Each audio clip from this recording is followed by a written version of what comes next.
Assalamualaikum warahmatullahi wabarakatuh. Terima kasih. Waalaikumsalam warahmatullahi wabarakatuh. Assalamualaikum.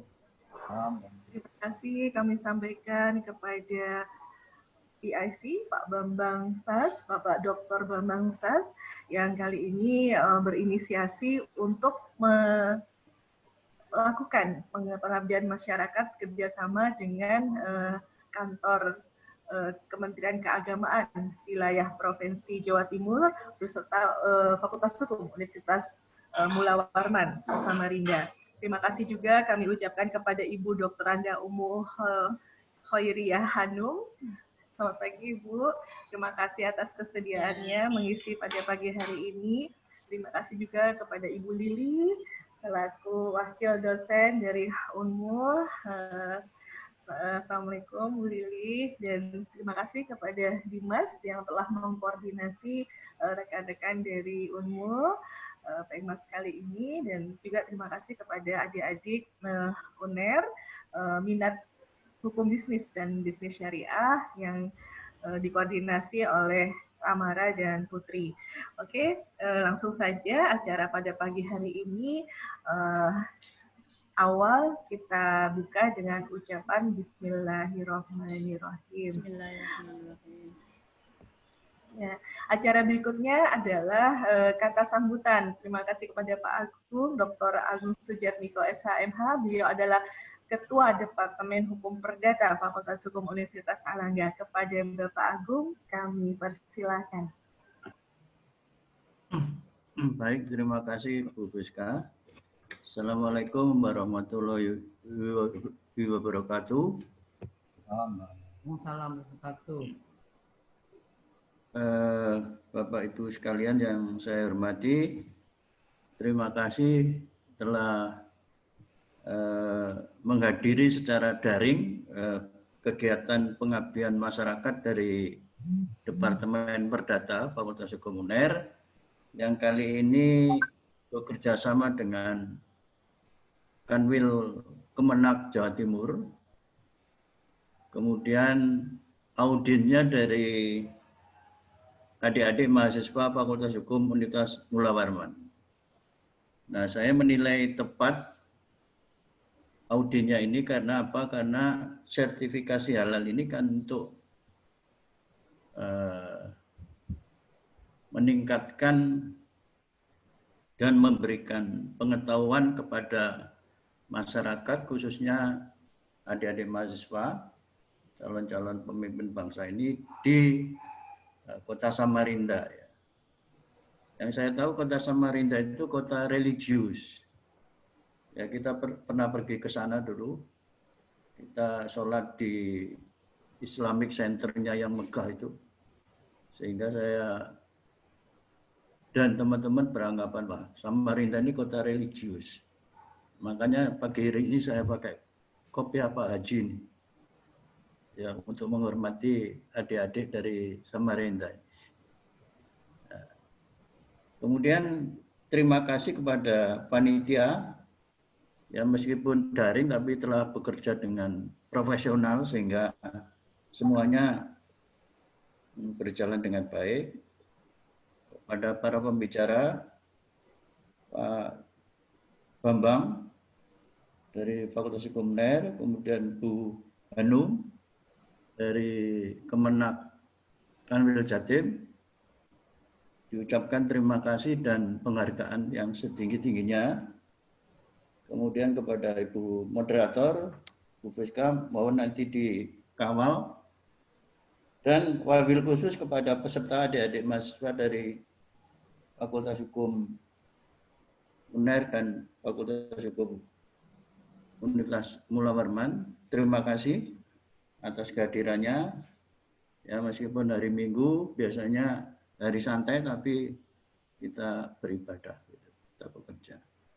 Terima kasih juga kepada anggota Departemen Perdata yang hadir, Putri dan kawan-kawan, Bu Nini, Bu Temi selaku host, dan yang lain yang tidak saya sebutkan satu persatu. Semoga kegiatan pada pagi hari ini bisa berjalan dengan baik dan memberikan manfaat, ya tidak hanya kepada diri kita sendiri, tapi juga nanti mungkin hasilnya akan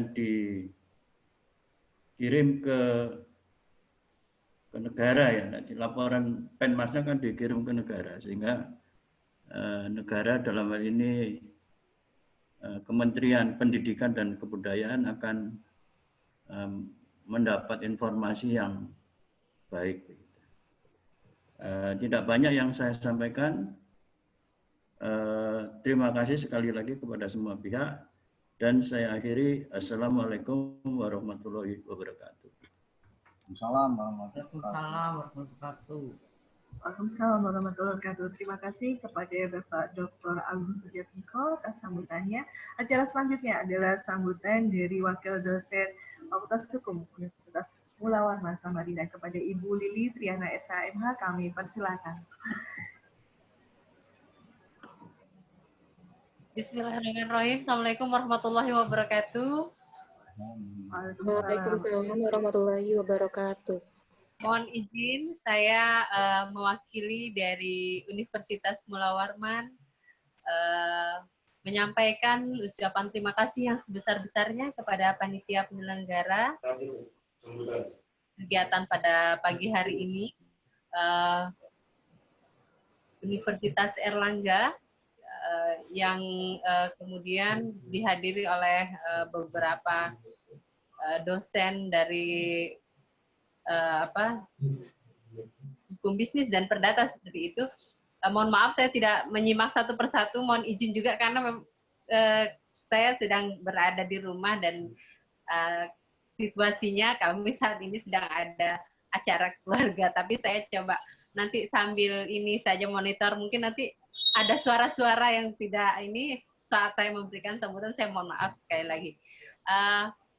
Terima kasih atas kegiatan yang saya sangat-sangat mengapresiasi kegiatan ini, sungguh akan memberikan manfaat sehingga nanti mungkin yang terlibat pada pagi hari ini tidak begitu banyak, tapi saya berharap nanti teman-teman mahasiswa yang pada hari ini nanti terlibat bisa men-share beberapa hal yang berhubungan dengan sertifikasi halal ini kepada kawan-kawan yang lain.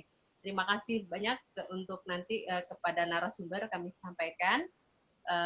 Besar harapannya ini adalah kegiatan yang mungkin nanti kita akan terus berlanjut seperti itu, karena memang beberapa kegiatan yang sebelumnya kami juga pernah melakukan kerjasama dengan teman-teman di hukum perdata. Cukup sekian dari saya, Ibu Fiska. Terima kasih, semoga kegiatan kita hari ini berjalan dengan lancar. Assalamualaikum warahmatullahi wabarakatuh. Terima kasih kepada Ibu Lili Triana SHMH. Mohon maaf mengganggu acaranya bersama keluarga pada pagi hari ini. Matur nuwun, kami apresiasi banget atas itu.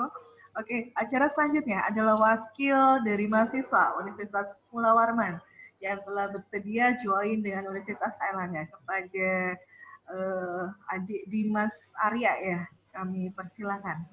Ya, terima kasih banyak Ibu Fiska. Bismillahirrahmanirrahim. Assalamualaikum warahmatullahi wabarakatuh. Waalaikumsalam warahmatullahi wabarakatuh. Perkenalkan, nama saya Dimas Arya Putra. Di sini saya mewakili teman-teman dari Universitas Mula Warman. Sebelumnya saya ingin mengucapkan salam hormat kepada Bapak Ibu dosen dari Universitas Airlangga. Sangat terhormat Ibu, kami diundang dalam kegiatan webinar atau kegiatan pengabdian pada masyarakat dari Departemen Hukum Bisnis dan Keperdataan. Jadi di sini saya memberikan sambutan, walaupun dadakan, luar biasa. Jadi kami mengapresiasi kegiatan ini karena di satu sisi bahwa sertifikasi halal ini bukan hanya untuk bagi umat muslim semata gitu. Tapi di dalam Undang-Undang Perlindungan Konsumen sendiri dalam nomor 8 tahun 99 bahwa di mana mengatur bahwa pelaku usaha dilarang memproduksi dan atau memperdagangkan barang dan atau jasa yang tidak mengikuti ketentuan berproduksi secara halal sebagaimana pernyataan halal yang dicantumkan dalam label. Jadi ini sudah masuk ke dalam perlindungan konsumen, dan yang produk barang maupun obat yang bercantumkan label halal berarti sudah melalui pengujian secara ilmiah secara klinis gitu yang membuktikan bahwa produk ini layak dipergunakan. Jadi bukan hanya diuntukkan bagi umat muslim semata, namun juga bagi seluruh umat beragama maupun seluruh masyarakat. Jadi kegiatan ini sangat luar biasa mengenai sertifikasi halal. Terus saya juga ingin menanggapi pernyataan dari Bapak Agung bahwa Samarinda adalah kota yang religius. Benar sekali Bapak Ibu sekalian bahwa Samarinda kota religius karena dari Islamic Center sendiri sebagai masjid terbesar ketiga di Asia Tenggara, lalu ada Buddhist Center terbesar di Asia Tenggara, lalu kami baru saja memiliki masjid Gubernur Kalimantan Timur atau masjid pemerintah provinsi yang berdekatan pula dengan katedral. Luar biasa sekali Samarinda ini adalah memang sebagai kota yang religius. Seperti itu Bapak Ibu sekalian, terima kasih. Di sini saya mewakili teman-teman dari Universitas Mula Warman, sangat mengapresiasi kegiatan ini dan kami sangat berterima kasih kami dilibatkan dalam kegiatan ini. Terima kasih. Wassalamualaikum warahmatullahi wabarakatuh. Terima kasih Bu Fiska. Waalaikumsalam warahmatullahi wabarakatuh. Terima kasih Mas Arya ya atas sambutan yang luar biasa. Kita jadi tercerahkan, wah ternyata tergambar ya kota Samarinda itu sangat harmonis ya, sangat toleran dengan masyarakatnya yang sangat spiritual seperti itu. Jadi isu-isu terkait dengan disparitas ini tidak saya nggak mempan gitu ya, nggak mempan di sana. Oke, luar biasa. Oke, mohon maaf Ibu Temi sebagai kapten host kok suaranya ini ya ada gangguan backsound. Ini dari suara siapa ya? Mohon. Mungkin ada yang belum di mute, minta tolong di mute dulu. Peserta.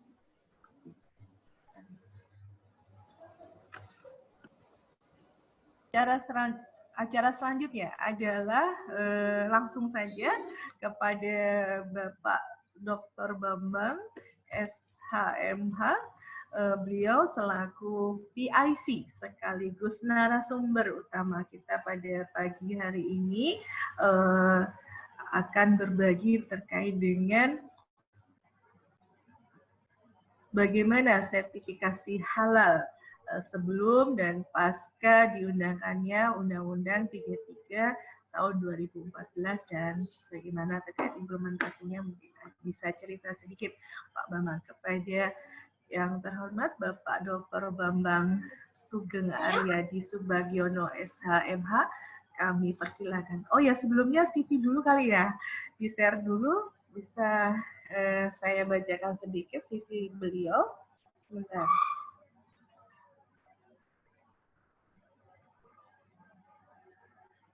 Ya. Mbak Putri bisa ditayangkan atau ada kendala CV beliau? Ya. Daftar riwayat hidup, nama lengkap Dr. Bambang Sugeng Aryadi Subagiono SHMH. Beliau lahir di Kediri, kota tahun ya, 29 Desember 1968, agama Islam. Beliau sebagai dosen Fakultas Hukum Universitas Ananda. Di pangkatnya Pak Bambang udah tinggi banget nih, sebentar lagi insya Allah kandidat profesor ya Pak. Pembina Utama Muda 4C, jabatan fungsi terakhir rektor kepala. Alamat email, mungkin ada yang nanti yang mau email ke Pak Bambang, bisa bambang.sasfhua@yahoo.com. Pendidikan SD, SMP, SMA di Kediri, S1 dari Fakultas Hukum Universitas Ananda, S2 juga dari Fakultas Hukum Universitas Ananda, dan S3 juga dari Fakultas Hukum Universitas Ananda. Mata kuliah yang beliau ampu adalah hukum perikatan, hukum kontrak, hukum acara perdata, hukum perlindungan konsumen dan praktek peradilan pidana dan perdata, sistem peradilan Indonesia, peraturan lelang, perlindungan konsumen dan tanggung jawab produsen, gitu, S1 dan S2-nya. Dan beliau pernah menjabat sebagai Sekretaris Laboratorium Pendidikan Hukum Klinik atau LPHK Fakultas Hukum UNER dari tahun 2018 hingga dari tahun 2008 hingga tahun 2011. Ya. cukup sangat berpengalaman beliau untuk berbicara pada pagi hari ini. Kepada Pak Bambang kami persilahkan.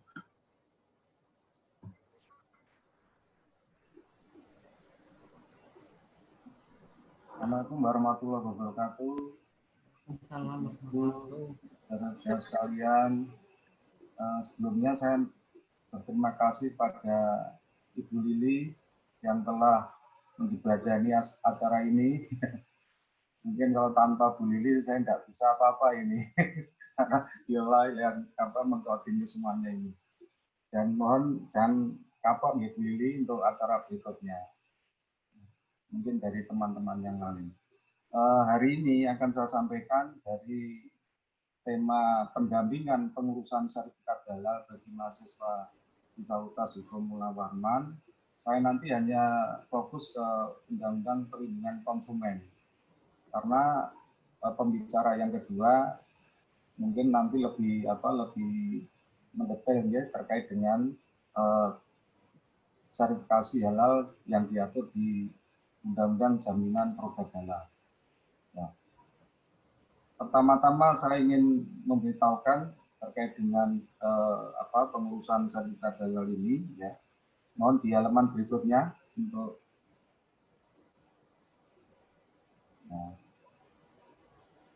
yang diatur di dalam Undang-Undang Perlindungan Konsumen sebenarnya ada dua hal utama ya yang terkait dengan sertifikasi halal, yaitu pertama adalah perbuatan yang dilarang bagi pelaku usaha.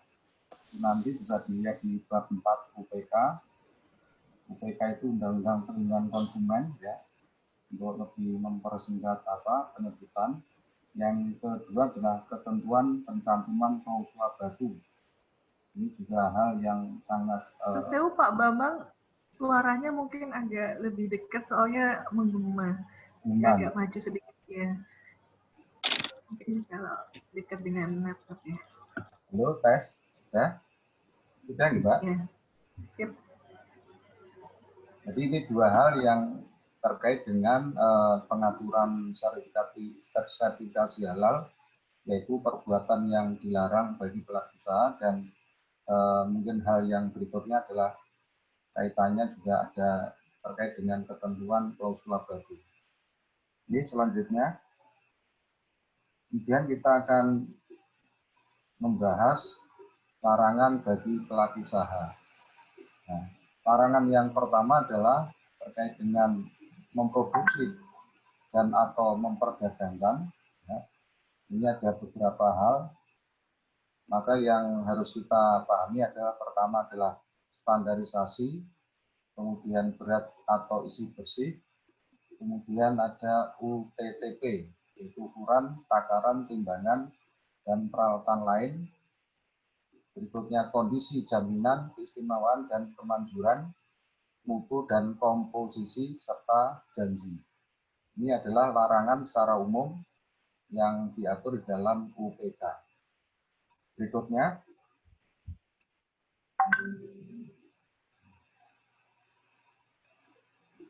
larangan yang kedua dalam kaitannya memproduksi dan memperdagangkan, ya, maka ini ada beberapa hal yang tidak boleh dilakukan oleh pelaku usaha. Yang pertama adalah tidak mencantumkan tanggal daluarsa. Sebagai tambahan, ya, pada kesempatan ini saya akan memberitahukan bahwa kita saat ini sebagian besar berkedudukan sebagai konsumen. Ya. Jadi seringkali kita tidak menyadari pada saat ingin membutuhkan suatu barang atau jasa, ya, kita lupa bahwa kita adalah sebagai konsumen.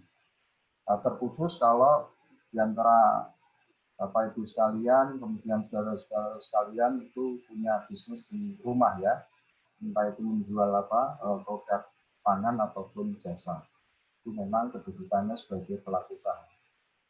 Nah, saya mengamati bahwa konsumen di Indonesia ini adalah konsumen yang menurut saya, kalau dalam bahasa Jawanya adalah konsumen yang manut ya. Dari apapun yang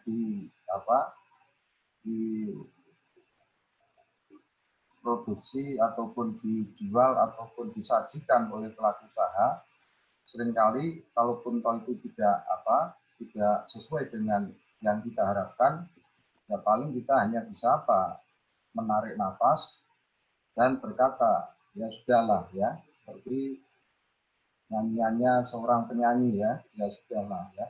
Karena kalau kita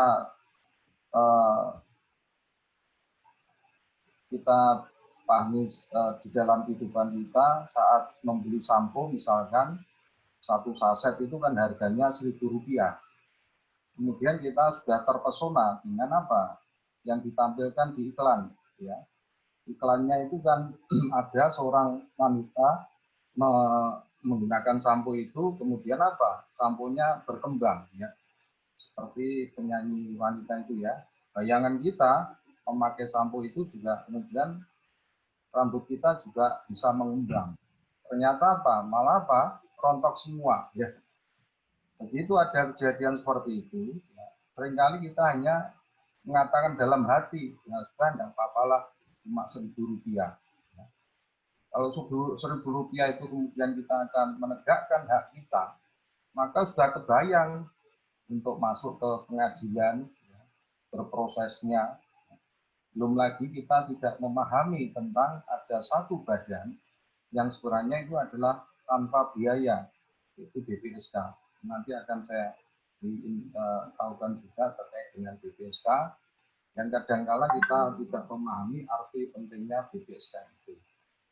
Sehingga kita terkendala bayangan berperkara satu saset sampo yang nilainya 1.000 tidak sebanding dengan pendaftaran untuk berproses di pengadilan yang biayanya sekarang kisaran 1 juta ya, tergantung para pihaknya. Nah, itu gambaran awal bahwa kita sebagai konsumen kadangkala dengan ya menerima produk dari pelaku usaha itu kadangkala kita sudah pasrah. Kemudian kita kembali ke topik bahwa larangan yang juga perlu diperhatikan yaitu pertama tidak dicantumkannya tanggal daluarsa. Ini penting sekali. Dan kadang maaf ya, pelaku usaha itu kalau menampilkan tanggal daluarsa itu itu hurufnya kecil sekali. Ya. Bahkan bagi saya pribadi, seorang yang sudah berusia di atas kepala 5, ya, itu harus meraba-raba, kalau perlu pakai itu, kaca pembesar ya. Di mana ini tanggal daluarsanya ya. Itu sudah dicepit di bawah sendiri, angkanya kadang kabur, ya, atau bahkan hanya sisa 2 angka saja. Itu kadang kita menerjemahkan juga sulit. Ya. Itu yang tidak dipahami sekarang. Dan ini sebenarnya penting untuk kaitannya misalkan produk pangan. Jadi kalau produk pangan jangan main-main dengan tanggal daluarsa ini. Karena begitu kita daluarsa, memakan produk makanan yang daluarsa akibatnya luar biasa. Saya dulu pernah ya sekali minum kopi, saya lupa membaca daluarsa. Akibatnya ya sedikit perutnya kurang bagus ya. Itu yang pertama. Yang kedua adalah tidak memasang label. Ya. Label ini adalah penting ya bagi produk-produk yang memang tujuannya adalah label ini adalah sebagai informasi awal. Jadi seorang konsumen itu ingin memahami baik itu produk pangan atau obat ya itu adalah dari label. Jika suatu produk tanpa label, jadi ibaratnya kalau kita ingin minum susu, ya kita tidak tahu kalau itu labelnya tidak mengatakan bahwa itu adalah susu dari kambing. Ya. Bisa jadi susunya itu dari bukan kambing, tapi unta misalnya. Nah, ini penting sekali adalah informasi awal. Dan kita juga harus memahami bahwa informasi yang ditampilkan oleh pelaku usaha itu harus betul-betul benar, jujur ya dan lengkap. Jadi tidak memungkinkan ya konsumen itu masih bertanya ya, terkait dengan apa yang hendak dia nikmati. Karena kadang-kala menerjemahkan label juga ada sedikit kesulitan ya bagi konsumen-konsumen tertentu ya, misalkan bagi konsumen yang belum terbiasa untuk membaca label. Berikutnya juga tidak mencantumkan informasi atau petunjuk penggunaan. Nah, ini penting juga. Kaitannya dengan misalkan obat. Obat itu kalau sekarang kan musim obat herbal ya. Saya sering menggunakan obat herbal. Di dalam labelnya juga kadang-kala tidak jelas ya penggunaannya. Misalkan 3 kali 2 sehari ya. Itu pun kan masih perlu penjelasan. 3 kali 2 itu kalau bentuknya cair ya, itu akan menimbulkan pertanyaan. 3 kali 2 sehari itu pakai apa? Pakai sendok kah atau pakai apa? Langsung diminum atau bagaimana ya? Itu juga penting sekali untuk ditampilkan. Ya.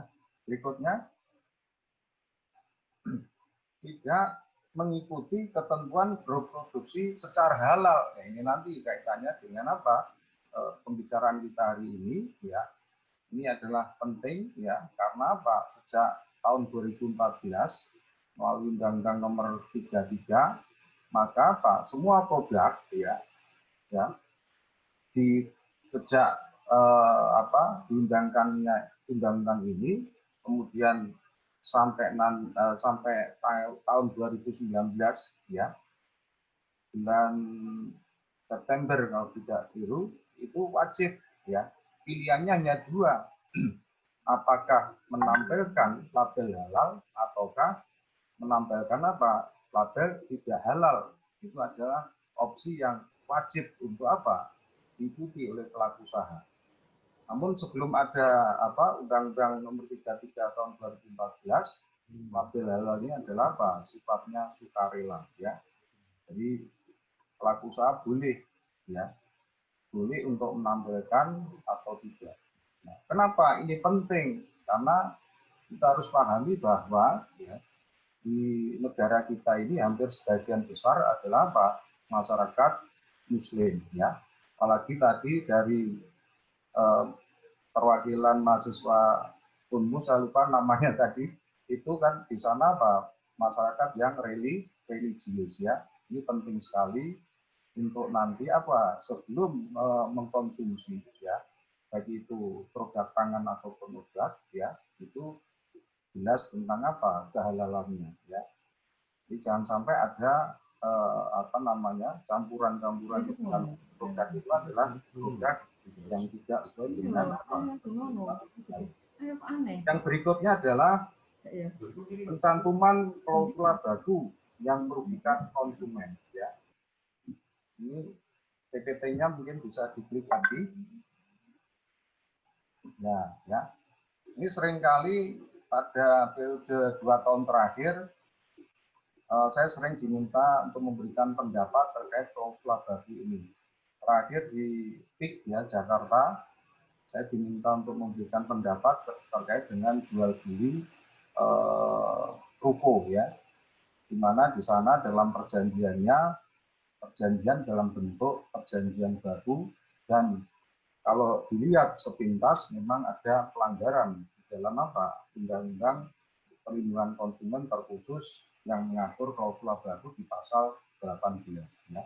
Jadi ini hal yang juga seringkali terjadi yang menimbulkan permasalahan hukum ya dalam kaitannya pencantuman klausula baku. Nah, nanti mungkin di periode berikutnya mungkin akan kita adakan apa semacam pengmas ini lagi untuk tema klausula baku ya. Bu Lili, nanti mungkin ini hal yang lebih menarik lagi ya. Gitu. Yes, berikutnya. Nah, label ya, sedikit informasi terkait label dalam ketentuannya, saudara. Nah, label itu adalah perlu dipahami nih. Label terkhusus pangan ya adalah setiap keterangan mengenai pangan yang berbentuk gambar, tulisan atau kombinasi keduanya, atau dalam bentuk lain yang disertakan pada pangan, dimasukkan ke dalam atau ditempel pada atau merupakan bagian kemasan.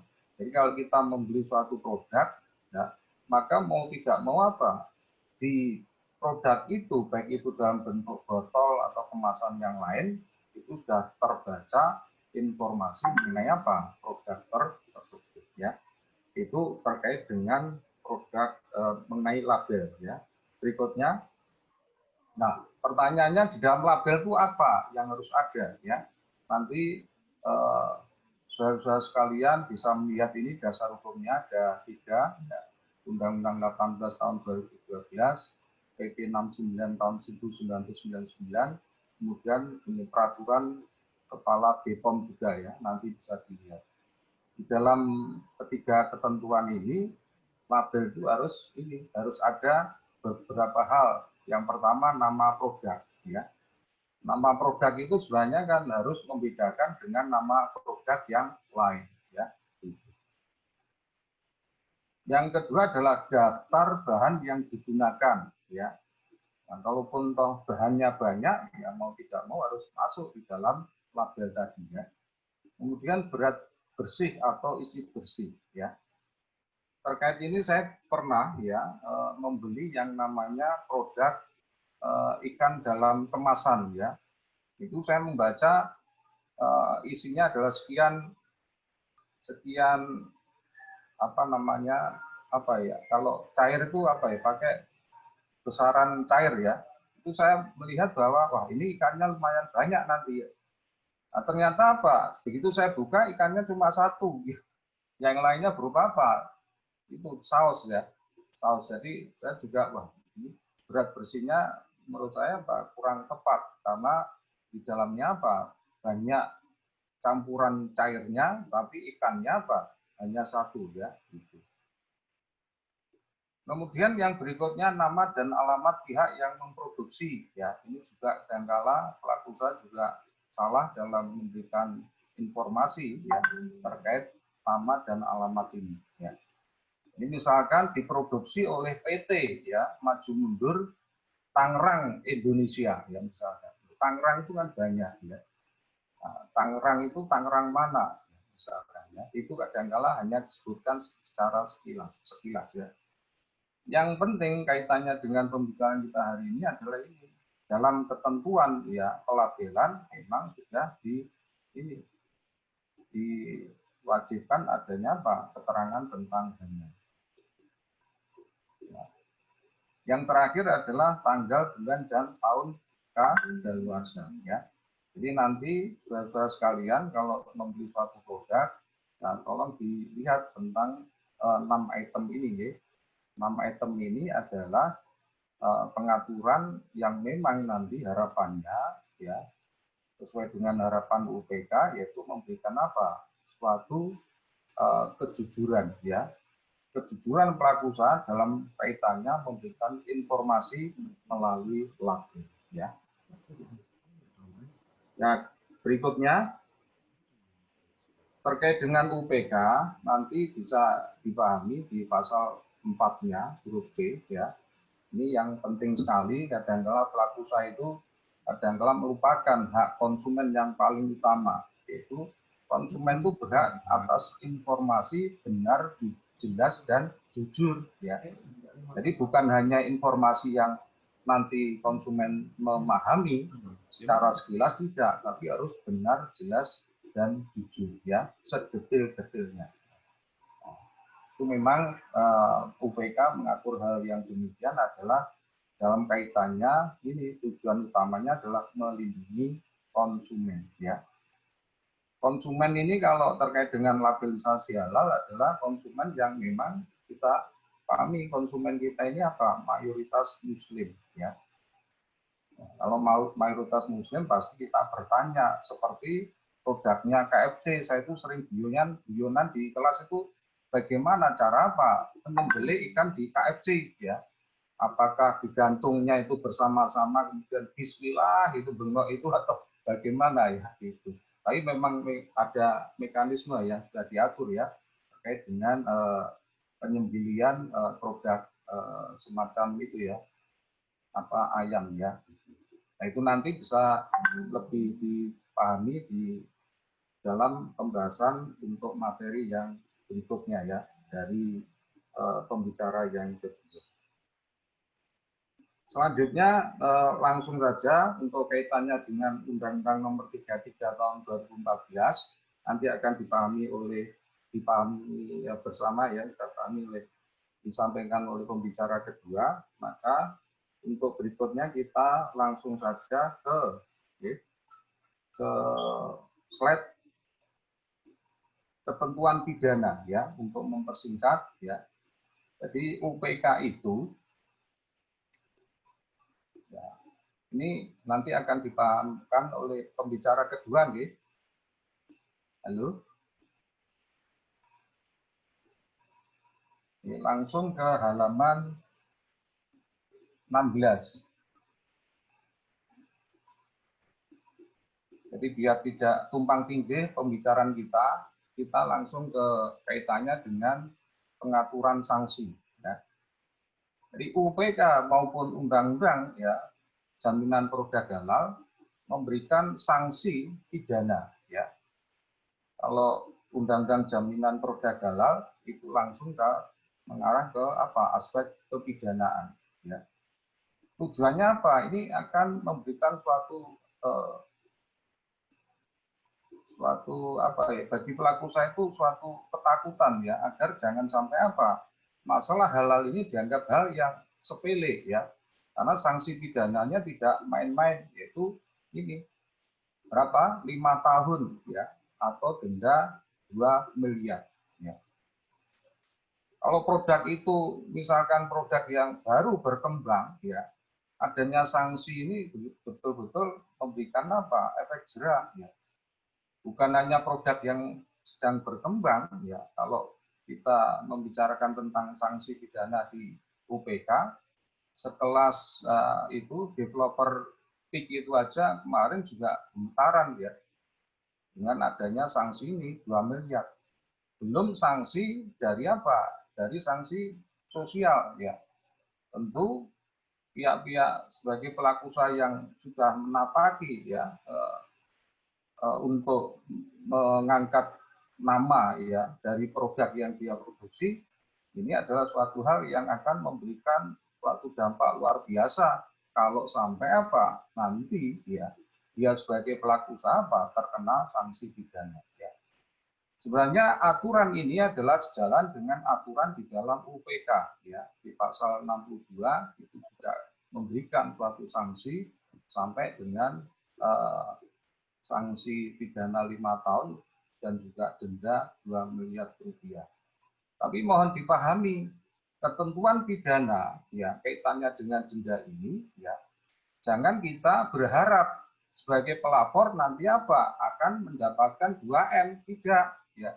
Karena ini denda kan masuk negara ya. Jadi kalau ingin kita sebagai pelaku konsumen yang ingin mendapatkan suatu ganti rugi ya, maka penegakan haknya adalah penegakan di luar aspek kepidanaan ya.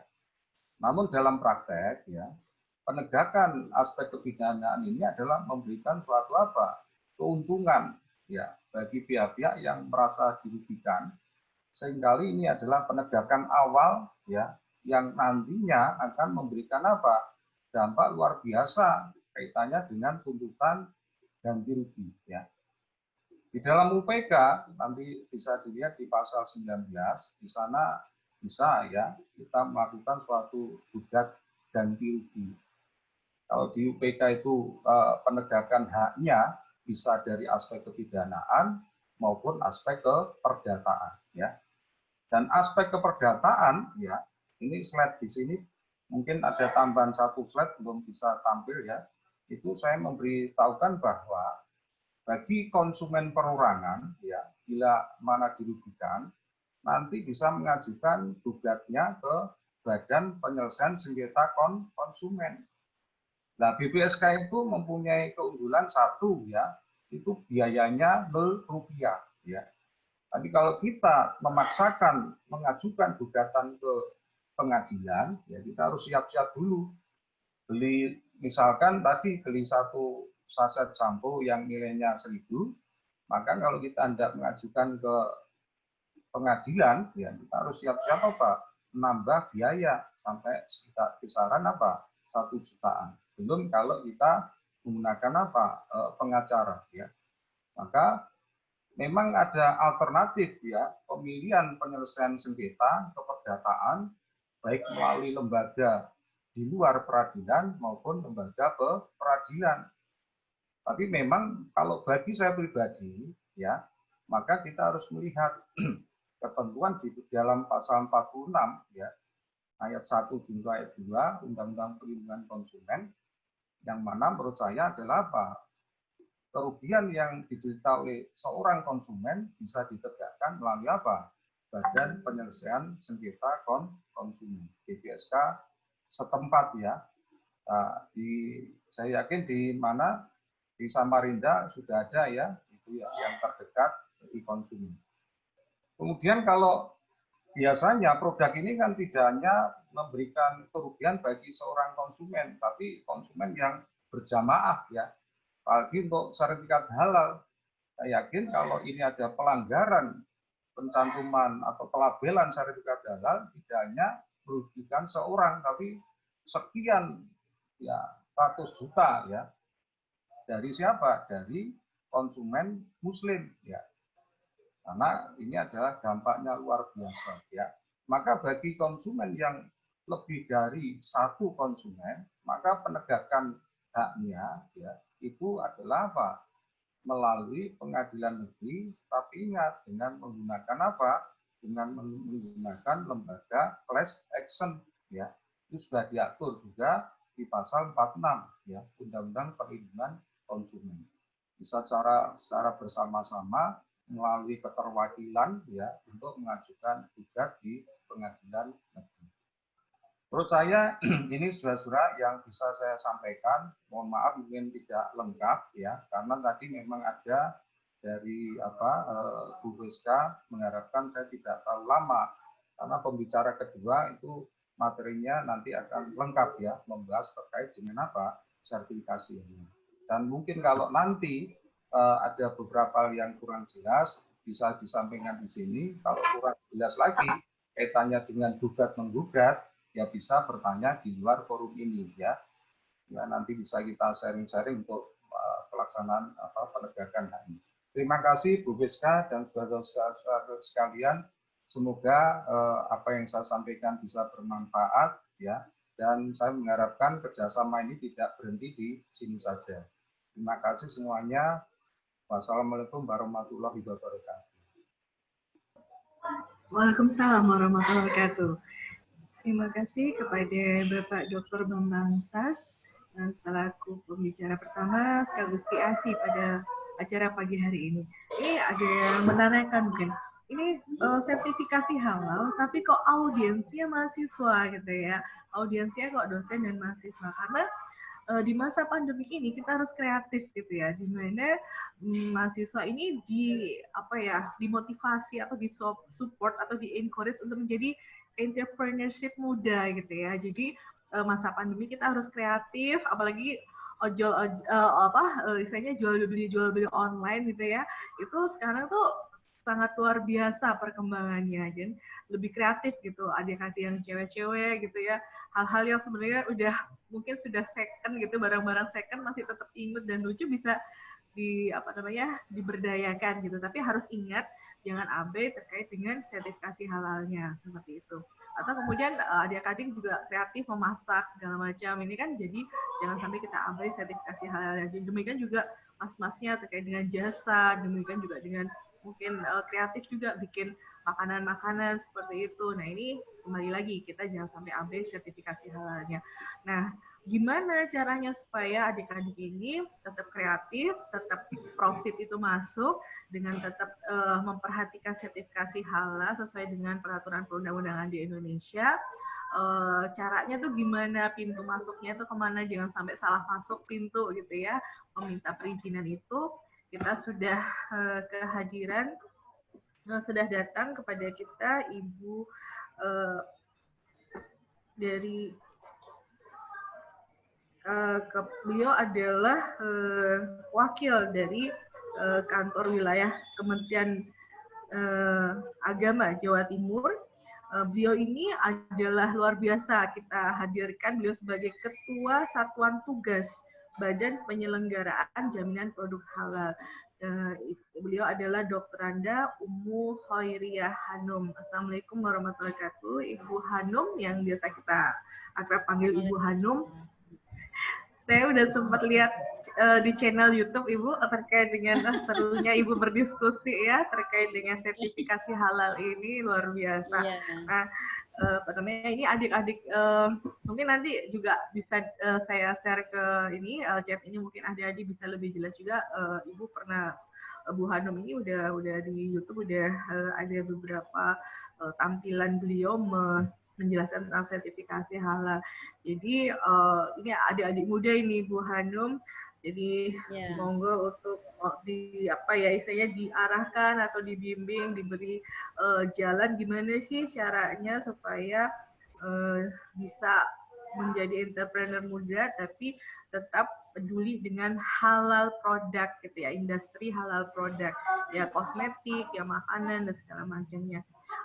Saya bacakan sedikit kurikulum vitae beliau.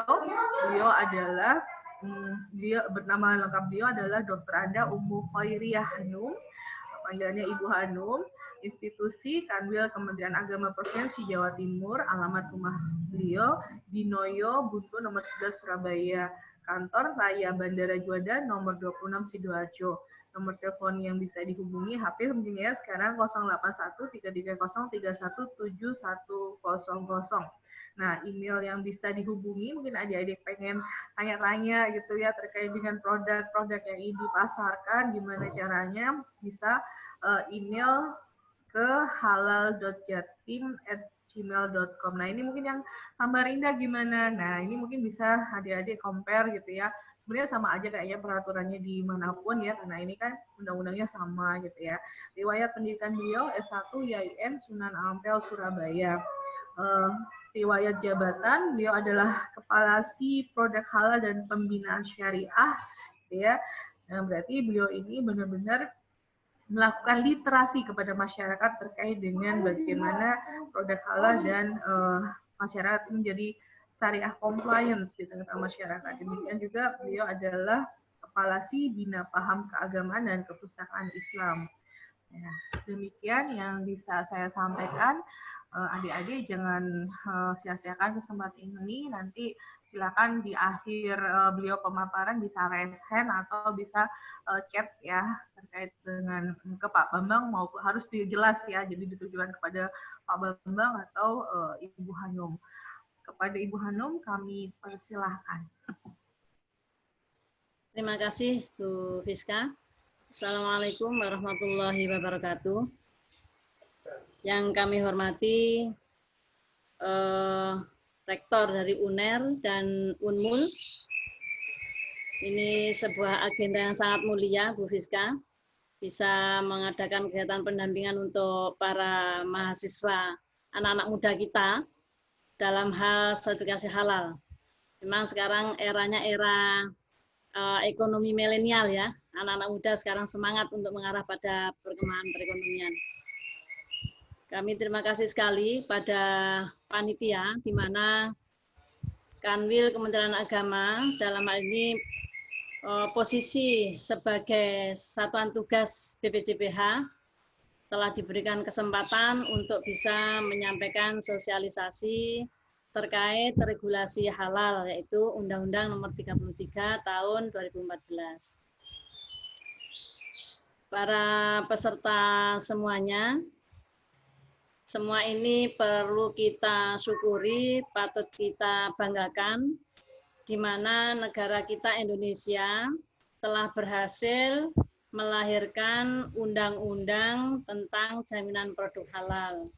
Karena Indonesia adalah mayoritas dari umat Islam, maka sudah sepatutnya kita mendapat perlindungan di dalam melaksanakan syariat kita. Puji syukur lagi, semoga kita semua diberikan punya komitmen tinggi terhadap konsumsi produk halal ini, karena era sekarang memang kita harus waspada ya, Harus waspada terkait dengan konsumsi makanan yang serba online. Jadi walaupun serba online, kita tidak lepas menengok apakah sudah halal atau belum. Salawat serta salam semoga tetap tercurah pada baginda Rasulullah Muhammad SAW sebagai panutan kita. Kita tidak perlu manut yang lain. Nah, ini saya kebetulan di paham keagamaan. Ini kita harus tetap konsen pada syariat yang telah diajarkan oleh Rasulullah Muhammad SAW. Bapak, Ibu, dan para mahasiswa yang kami banggakan, langsung masuk materi Bu Fiska ya. Dalam hal pelaksanaan halal ini, perlu diketahui pertama latar belakang ya, sejarah. Coba dibuka di slide pertama, operator.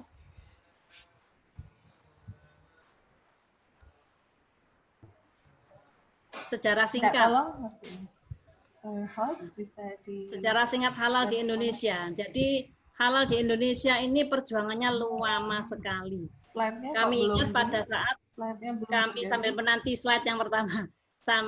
Pada saat kami masih di seksi pengembangan keluarga sakinah, insya Allah tahun 2009 itu sudah mulai diperjuangkan lahirnya undang-undang halal ini. Tetapi alhamdulillah pada tahun 2014 lahir. Nah ini kita ada sejarahnya. Tahun 1988. Profesor Dr. Tri Susanto MAPP SC dari Unbra telah menemukan produk turunan dari babi seperti gelatin maupun lemak babi dalam makanan dan minuman yang menjadi masalah nasional. Sehingga produk mengalami penurunan 20-30%.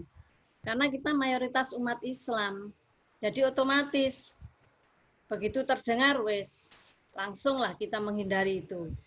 Kemarin yang rame kan McD ya. McD katanya itu sistem penyembelihannya nggak halal. Karena belum ada BPJPH, saya langsung komunikasi dengan MUI, apa benar itu? Tidak benar, Bu Hanum, itu yang di luar negeri. Karena memang kebetulan pada saat saya di jabatan yang dulu, pernah ada kegiatan FGD bersama Dinas Kesehatan, yang memasuk ayam McD di kita itu tidak yang dari luar negeri. Mereka pengusaha muda dan dia konsistensi ke halal tinggi. Jadi itu sejarahnya 1988 sudah pernah terjadi. Dengan kejadian itu, maka MUI selaku lembaga agama yang mempunyai tanggung jawab besar kepada umat Islam, beliau memecahkan masalah tersebut dengan mendirikan lembaga untuk studi tentang makanan dan obat-obatan yang dikenal dengan LPPOM MUI. Makanya sertifikat halal sebelum BPJPH ini kemarin yang mengeluarkan kan MUI. Jadi sejarahnya dari sini nih bermulanya. Ini umat Islam harus diberikan perlindungan. Maka MUI bergeraklah untuk mengeluarkan sertifikat halal dengan melahirkan lembaga LPPOM. Tetapi sifatnya masih sukarela karena belum ada undang-undangnya yang untuk mewajibkan pada bangsa ya, pada rakyat. Jadi sifatnya sukarela. Lah kalau sukarela ini mereka mau ngurus, yang ngurus, yang enggak. Akhirnya apa? Akhirnya kan jadi abu-abu. Kita nggak tahu itu apakah halal atau haram, nggak tahu. Ada yang mempunyai kekhawatiran apakah dengan undang-undang halal akhirnya kita orang yang tidak muslim tidak bisa mengkonsumsi yang sesuai makan dia. Enggak. Jadi dengan undang-undang halal ini arahnya pada kepastian hukum ya. Kalau memang halal halal, kalau memang tidak halal tidak halal. Nah, sehingga tidak ada abu-abu. Jangan sampai terjadi pernah pengalaman dari pimpinan kami mau masuk ke rumah makan, entah itu memang mungkin dikasih perlindungan sama Allah ya. Yang di luar pakai busana muslim yang jaga. Nah, begitu mau masuk, mohon maaf Bapak, di sini ada makanan yang tidak halal. Nah, itu namanya kan dijaga sama Allah ya. Andai kan itu tidak memberikan informasi kan akhirnya kita menjadi mengkonsumsi itu. Nah, jadi dengan adanya undang-undang ini memang tujuannya memberikan perlindungan. Kemudian tahun 2001 skandal Ajinomoto, rame banget itu.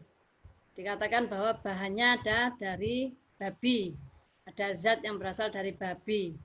Alhamdulillah kemarin yang sudah mensertifikasi halal kepada kami, diantaranya pemasoknya Ajinomoto. Dia pengusaha ayam.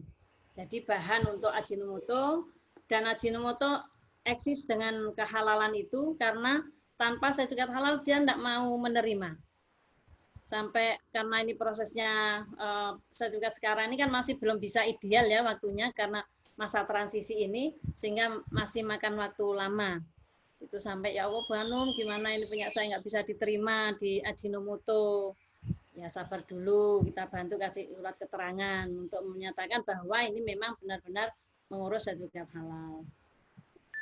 Kemudian barulah tahun 2014, 17 Oktober, Undang-Undang Nomor 33 tentang Jaminan Produk Halal disahkan oleh Presiden RI. Jadi 30 tahun MUI berjuang untuk melindungi umat Islam dalam hal konsumsi halal ini. Hanya saja memang ada di beberapa negara itu tidak bisa menerima karena harapannya itu kerjasamanya G2G, bukan dengan lembaga keagamaan. Itu salah satu menjadi kajian dari DPR, sehingga undang-undang halal ini memang harus dilahirkan. Nah, kemarin ada satu perusahaan PT-nya namanya Trefta, itu produknya itu ada 1.291. Masya Allah. Yang namanya sertifikat halal itu lembarannya ada 60 lembar sendiri itu dia itu, lampirannya itu. Dia tanya, Bu ini bisa dengan negara-negara ini? Oh bisa, dia bilang itu. Oh Alhamdulillah, karena kemarin ada beberapa negara yang tidak bisa menerima dengan sertifikat kami, karena lembaga keagamaan yang mengeluarkan. Kemudian 2019, PP nomor 31 tahun 2019 baru disahkan. Jadi perjalanannya panjang banget. Habis 2014 ke 19, 5 tahun untuk urusan PP ini. Alhamdulillah PP-nya bisa lahir, kemudian diikuti dengan Peraturan Menteri Agama nomor 26 tahun 2019 tentang pelaksanaan penyelenggaraannya itu. Kemudian tahun 2019, 17 Oktober, karena PP dan PM-nya sudah ada, maka layanan sertifikat halal itu sudah beralih ke Kementerian Agama, dalam hal ini Badan Penyelenggara Jaminan Produk Halal. Jadi sudah tidak di MUI lagi, di Kementerian Agama. Lanjut, slide berikutnya.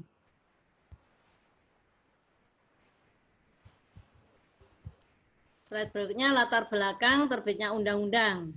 Jadi ini tidak lepas dari Undang-Undang Dasar 45, mengamanatkan negara menjamin kemerdekaan tiap-tiap penduduk untuk memeluk agamanya masing-masing dan untuk beribadah menurut agamanya dan kepercayaannya. Jadi tidak keluar dari undang-undang dalam rangka memberikan perlindungan.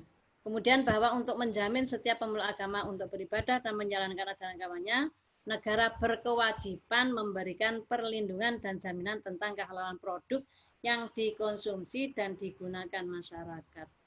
Kalau kemarin pada saat webinarnya UINSA, itu ada narasumber dosen yang di Jerman, dia cerita bahwa di Jerman itu sangat mudah sekali mencari produk halal. Subhanallah.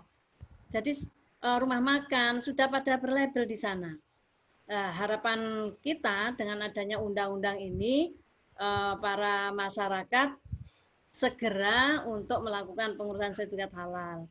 Walaupun ini memang tahapan awal itu tidak mewajibkan serempak harus 2019 semuanya kelabakan, nggak akan mampu, kitanya nggak mampu, masyarakat juga butuh penyesuaian. Maka ada tahapan penyesuaian ini 5 tahun untuk makanan minuman 2019 sampai 2024. Nah, kalau pada saat ini masih ada yang belum bersertifikat, maka sifatnya itu kita pembinaan, tetapi 2024 maka semuanya harus sudah bersertifikat halal. Kemudian bahwa produk yang beredar di masyarakat belum semua terjamin kehalalannya. Betul sekali. Ayam hakikatnya halal ya. Ayam hakikatnya halal. Tapi kalau dalam penyembelihannya tidak sesuai syariat, menjadi tidak halal. Ini kebetulan teman kami pernah itu mengalami di saat menghadiri acara pesta. Lawang acara pesta kok bisanya itu kepala ayam sak lehernya katut diciduk, katut disajikan oleh si yang punya acara. Itu kan namanya Allah yang mengingatkan. Taruh di piring dilihat ternyata lehernya ini nggak putus, nggak ada irisan, cuman dicus lubang itu toh, langsung ditaruh. Karena cateringnya saya tahu, maka langsung saya telepon, Mbak, Bu, itu sajian saman kemarin ternyata ayamnya ada yang nggak halal. Kaget ya loh, kok bisa Bu? Padahal itu supplier saya itu supplier sudah sertifikat halal. Nah, berarti dia memang sertifikat halal sudah, tapi dia ngesup. Nah, yang disup itu namanya maklon. Maklon itu makanya juga harus bersertifikat menurut undang-undang ini. Karena ada alurnya, kesinambungan. Itu. Jadi awalnya halal bisa jadi tidak halal. Atau bakso. Nah, ada menurut informasi dari MUI, pedagang bakso mengurus sertifikat halal. Begitu dicek, dikatakan bahwa ini tidak halal. Kaget bakul baksonya itu, loh kok bisa? Saya ini asli daging sapi. Sistemnya kan sistem telusur, halal itu tidak secara fisik begitu saja. Ternyata ditelusuri karena penggilingannya. Lah. Jadi akhirnya apa? Makanannya halal belum terjamin kehalalannya. Bahwa pengaturan mengenai kehalalan suatu produk pada saat ini belum menjamin kepastian hukum dan perlu diatur dalam peraturan perundang-undangan. Lanjut. Dasar hukum lahirnya BPJPH. Lanjut slide berikutnya. Jadi BPJPH lahir di atasnya. BPJPH lahir itu karena adanya peraturan Presiden 2015. Jadi setelah 2014 undang-undang, 2015 baru ada peraturan Presiden, lahirnya Badan Penyelenggara Jaminan Produk Halal ini. Kemudian terbit PMA terkait struktur. Itu maka BPJPH ada amanah undang-undangnya 2014. Tetapi struktur organisasi BPJPH ini baru ada di pusat saja.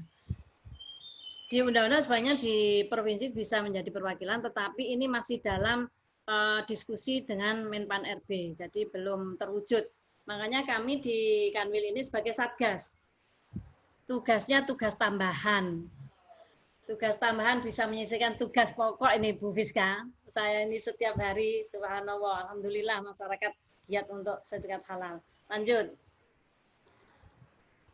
Mengenal BPJPH untuk diketahui. Jadi BPJPH itu lembaga negara di bawah Kementerian Agama, dia eselon 1, kepalanya namanya kepala badan. Bukan dirjen tapi kepala badan. Resmi lonceng 11 Oktober. Ini sejarah untuk diketahui saja. Nah, sebelumnya sertifikat halal adalah sukarela atau voluntary. Sekarang wajib karena semua produk yang beredar wajib bersertifikat. Lanjut. Wewenang BPJPH ada 10 item ini. Di antaranya yaitu nomor 3 dan nomor 4. Menerbitkan dan mencabut sertifikat halal dan label halal pada produk. Melakukan registrasi sertifikat halal pada produk luar negeri. Nah, jadi produk yang masuk ke kita itu pun juga harus bersertifikat halal. Kalau sudah ada sertifikat halal dari lembaga sertifikasi halal di wilayahnya, di negaranya, maka tinggal registrasi di BPJPH. Tetapi kalau belum, maka dia juga harus mendaftar ke BPJPH untuk sertifikat halal barang yang masuk dari luar negeri. Lanjut. Era baru proses sertifikat halal. Ini ada segitiga, jadi sekarang itu segitiga. Kalau dulu itu hanya dari pelaku usaha KMUI saja. LPH-nya dulu LP POM dan MUI satu institusi gabungan jadi satu. Sekarang ada BPJPH, ada LPH, ada MUI. BPJPH ini tempat mendaftar dan melahirkan sertifikat serta mencabut. LPH ini lembaga pemeriksa halal yang saat ini sesuai keputusan Menteri Agama 982 itu ditetapkan LPPOM. Karena LPH yang lain seperti amanat di undang-undang belum ada. Karena amanat undang-undang LPH bisa dari perguruan tinggi, jadi UNER, bisa nanti Unmul, bisa jadi LPH asal memenuhi persyaratannya. Kemudian MUI itu status lembaganya tetap sebagai penetapan fatwanya. Karena MUI ada komisi fatwa. Maka alur ini kalau pelaku usaha mendaftar ke BPJPH, dokumen kita verifikasi, setelah lengkap kita beri tanda terima kelengkapan itu, kemudian langsung ke LPH. Langsung ke LPH, ke LPPOM dalam hal ini, di semua provinsi ada. Nanti di sana pakai sistem serol itu, nah, setelah melakukan akad, baru auditor turun melakukan audit. Dari hasil audit digodok oleh tim LPH, hasil tim LPH ke MUI untuk difatwakan.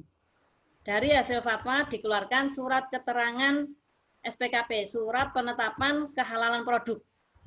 Dari surat penetapan kehalalan produk, SPKP itu menjadi dasar BPJPH untuk menerbitkan sertifikat halal. Jadi alurnya seperti itu.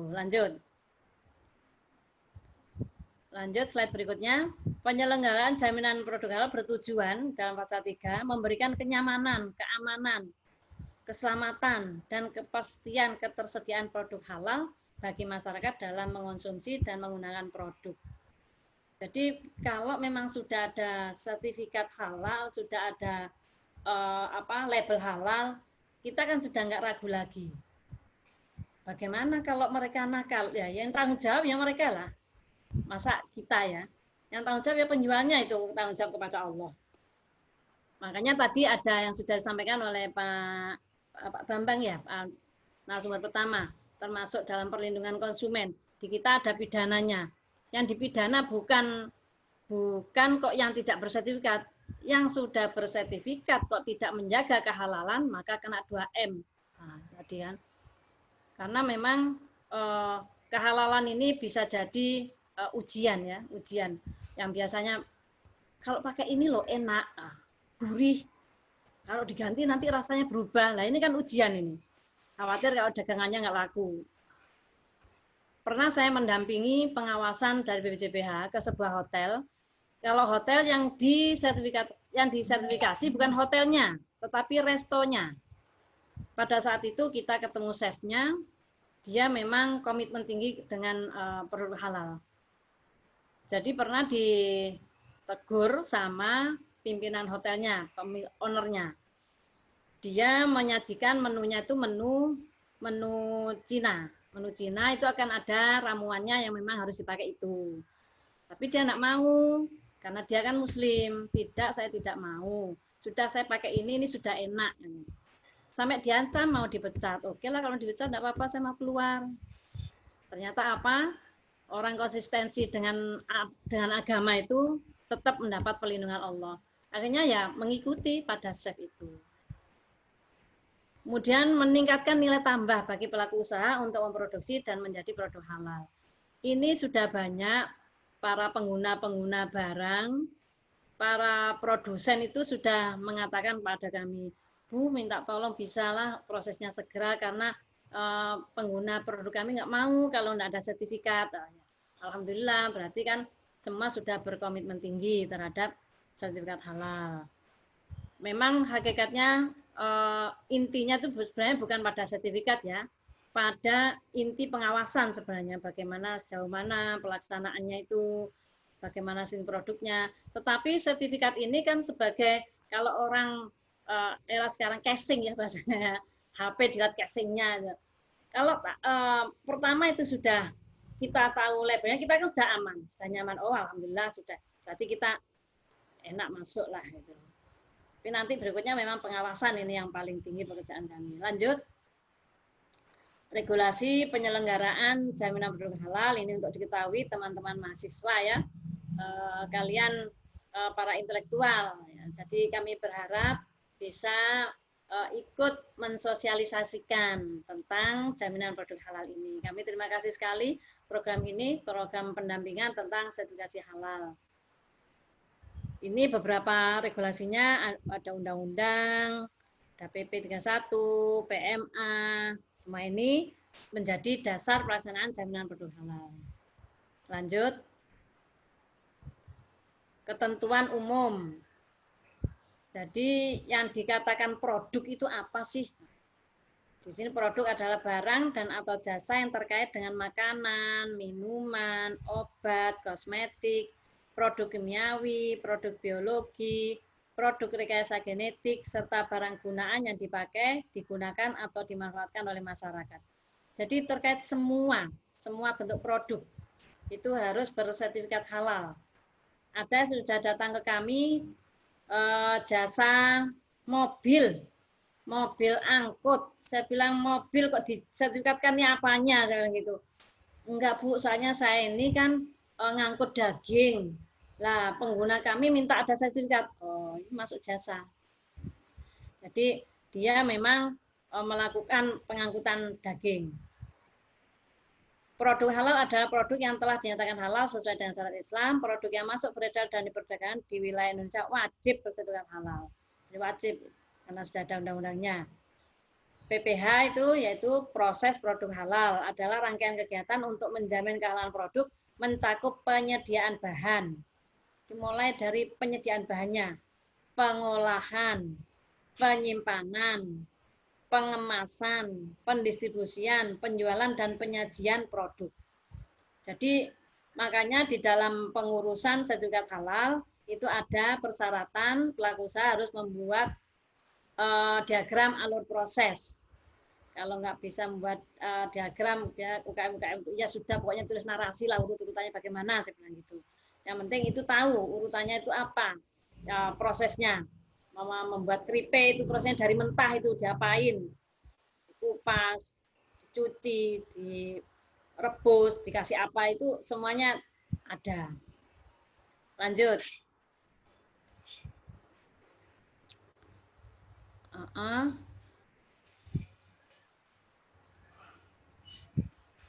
Lanjut bahwa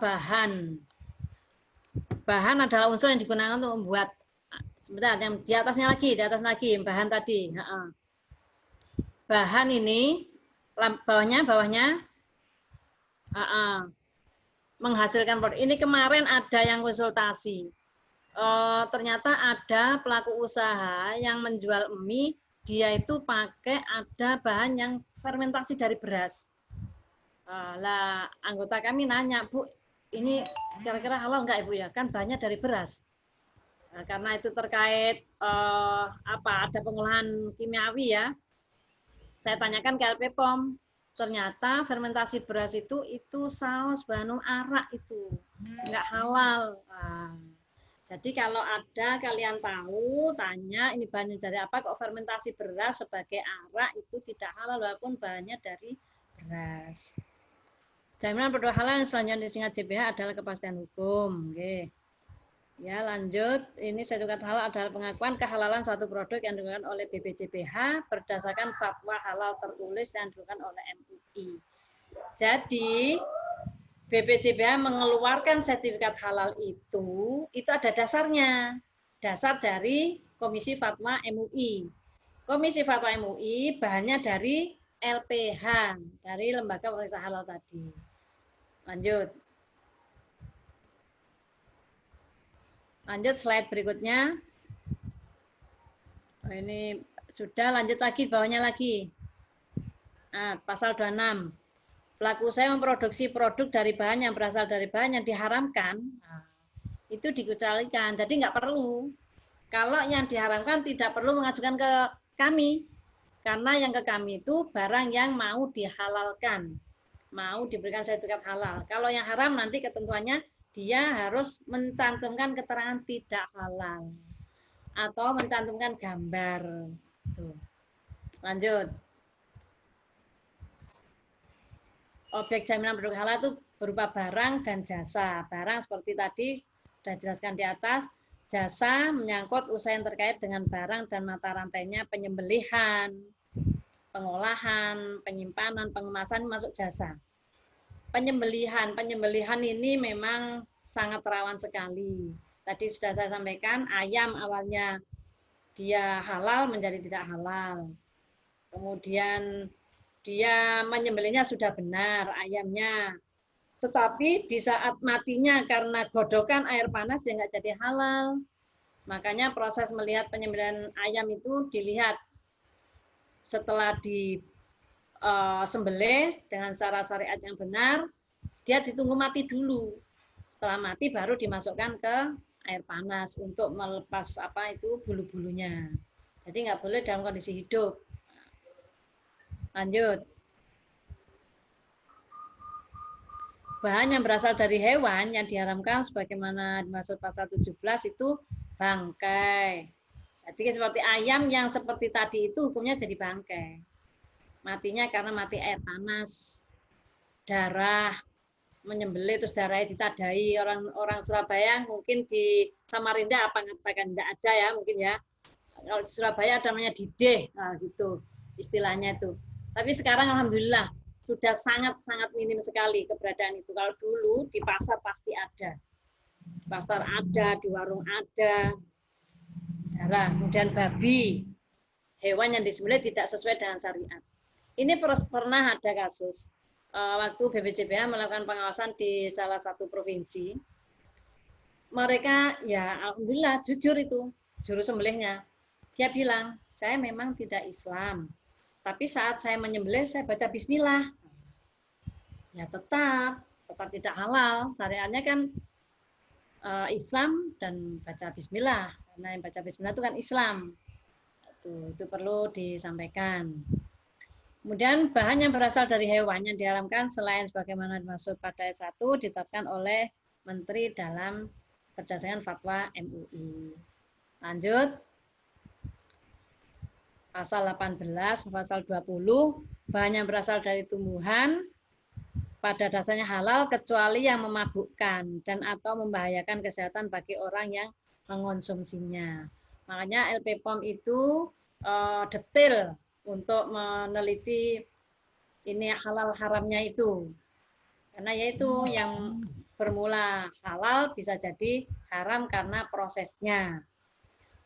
Bahan yang berasal dari mikroba dan bahan yang dihasilkan melalui proses kimiawi, proses biologi, atau proses rekayasa genetik, sebagaimana dimaksud pada pasal 17 ayat 2, huruf C dan huruf D diharamkan jika proses pertumbuhan dan atau pembuatannya tercampur. Seperti tadi itu nggak sengaja ya, kalau itu tadi bakso. Apalagi sengaja, terkandung, ini kan nggak sengaja terkandung. Dan atau terkontaminasi dengan bahan yang diharamkan. Ada cerita karena orang awam. Itu pada saat saya menghadiri kegiatannya Litbang Semarang. Jadi ada sebuah pasar penjual, sebelahnya penjual ayam, sebelahnya penjual babi. Nah, pinjamlah pisau, saling pinjam-pinjaman karena teman. Kan pisaunya nanti bisa dicuci. Ya. Nggak boleh. Maka tata kelola dalam undang-undang ini sebenarnya yang penjualan halal itu sendiri, penjualan haram itu ada penjualan non halal, bukan haram ya, bahasanya di undang-undang. Penjualan yang tidak halal itu ada loss sendiri. Itu dalam rangka untuk memastikan kepastian hukum dan memberikan jaminan kepada masyarakat yang mengkonsumsi produk halal. Lanjut. Proses produk halal, lokasi, tempat, dan alat proses produk halal wajib dipisahkan dengan lokasi, tempat, dan alat penyembelihan, pengolahan, penyimpanan, pengemasan, pendistribusian, penjualan, dan penyajian produk tidak halal. Jadi itu tadi, kalau memang ini ada yang halal dan tidak halal, maka harus disendirikan. Ini tata kelola pasar ini yang memang harus dilakukan. Di Malang ada dua pasar, Kecamatan Klojen. Pasar Klojen dan Pasar Oro-Oro-Dowo. Subhanallah baik itu Bu Fiska di sana. Coba kalau Bu Fiska nanti bisa itu ditengok. Di sana memang arahnya untuk menciptakan pasar halal dan bersih. Pasarnya itu loh pakai troli kayak di mall. Bersih sekali yang pasar Klojen tuh. Kalau yang Rorodowo itu yang lebih dulu karena itu jadi pasar percontohan. Jadi bersih sekali. Ada musolanya di dalam itu. Ya. Daerah mana? Waktunya kurang berapa menit? Itu di daerah mana Ibu pasarnya? Kecamatan Klojen. Kota Surabaya. Kota. Oh. Wilayah kota Bu Fiska. Coba ditengok Bu Fiska, bagus itu. Mungkin bagaimana bisa share lokasi itu, Bu nanti. Share lokasi saya. Oh ya. Kalau share lokasinya saya enggak punya. Tapi kok udah. Pasar Klojen ya. Ya, Pasar Klojen. Nanti kalau di sana mungkin dengan perguruan tinggi UIN Malang bersama-sama sana gitu. Bagus itu bagaimana tata kelolanya. Baik, lanjut lokasi, tempat dan proses ini dijaga kebersihan. Ya di sana dijaga kebersihan, higienitasnya, bebas dari najis, bebas dari bahan tidak halal.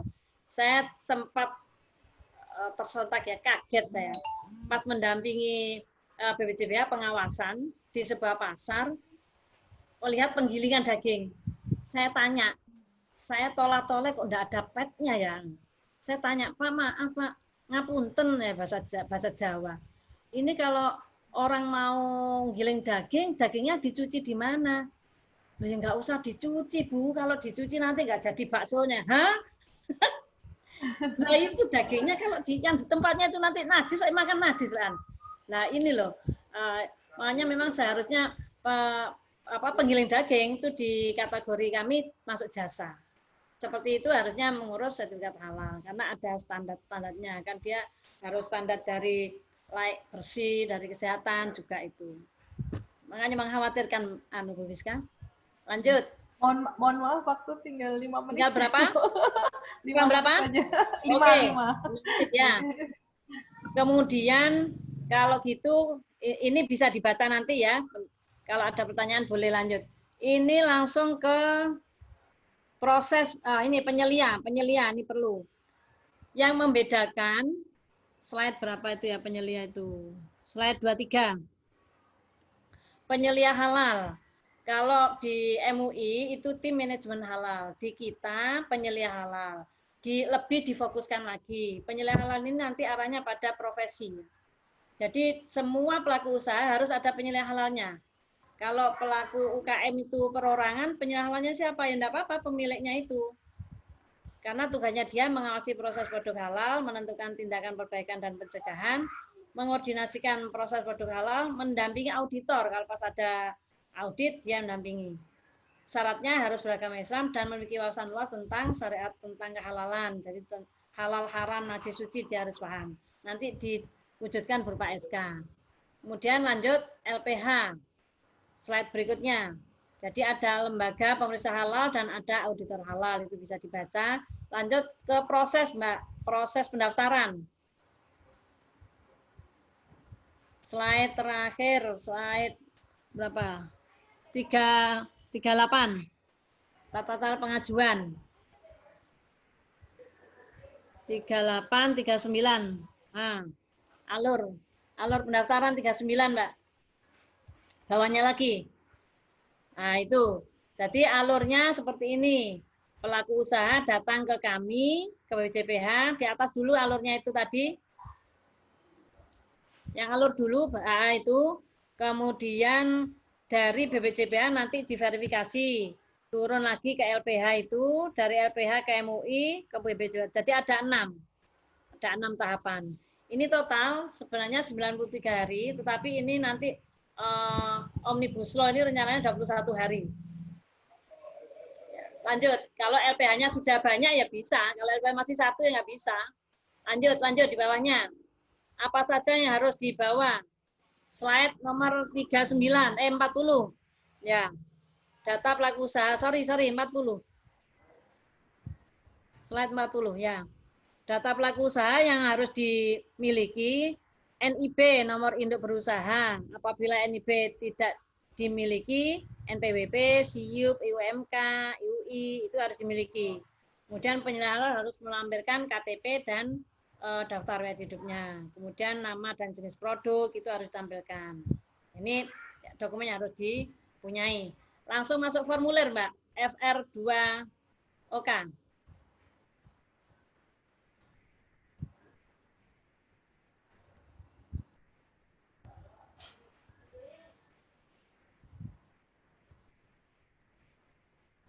Formulir M2OK itu formulir untuk permohonan pendaftaran makanan dan minuman, obat dan kosmetik.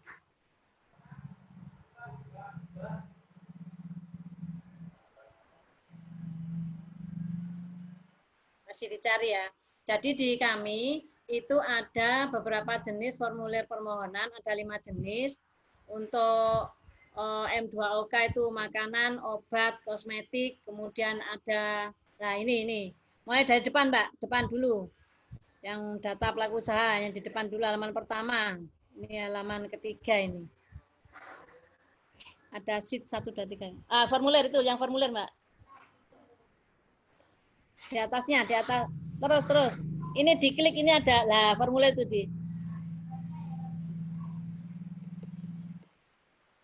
Nah, terus ke atas. Ke atas lagi lah. Ini jadi pendaftaran kalau dia mendaftarkan makanan, minuman, obat dan kosmetik pakai formulir ini. Di BPJS ada 5 macam. Kalau dia baru maka dikasih checklist, di baru itu disilang. Kalau pembaruan ini perpanjangan maksudnya di situ. Data pelaku usaha ini harus diisi lengkap semua. Terus ke bawah harus diisi lengkap semua sampai skala usahanya, diisi semua, tidak boleh ada yang tidak. Kemudian ini jenis aspek legalnya, apa yang dia miliki di bawah tadi. Kemudian nama produk yang mau disertifikatkan halal itu apa saja, ditulis di sini. Ini tidak dipublikasikan, maksudnya apakah boleh dipublikasikan atau tidak. Biasanya kemarin produk parfum itu tidak boleh. Tidak lah, Bu. Oh ya, terserah, ada petunjuk pengisiannya. Lanjut, lampiran berikutnya. Daftar produk itu. Nah, ini penggunaan bahan. Kalau andaikan dia itu jual keripik singkong. Bahannya apa? Berarti kan singkong, tepung, minyak, terus rasa-rasa apa. Nama produk ke samping ini ditulis singkong original, singkong rasa coklat, singkong. Nah, ini sebagai checklist saja. Jadi nanti bahan ini masuk di sini di checklist. Kemudian yang di bawah ini sama bawah matrik bawahnya lagi, matrik bawahnya ke bawah lagi. Nah, ini nama bahan sama dengan nama bahan di atas. Jenis bahan ini diisi. Singkong, jenis bahan ditulis bahan baku. Produsennya dari siapa? Kelompok petani. Negaranya mana? Indonesia.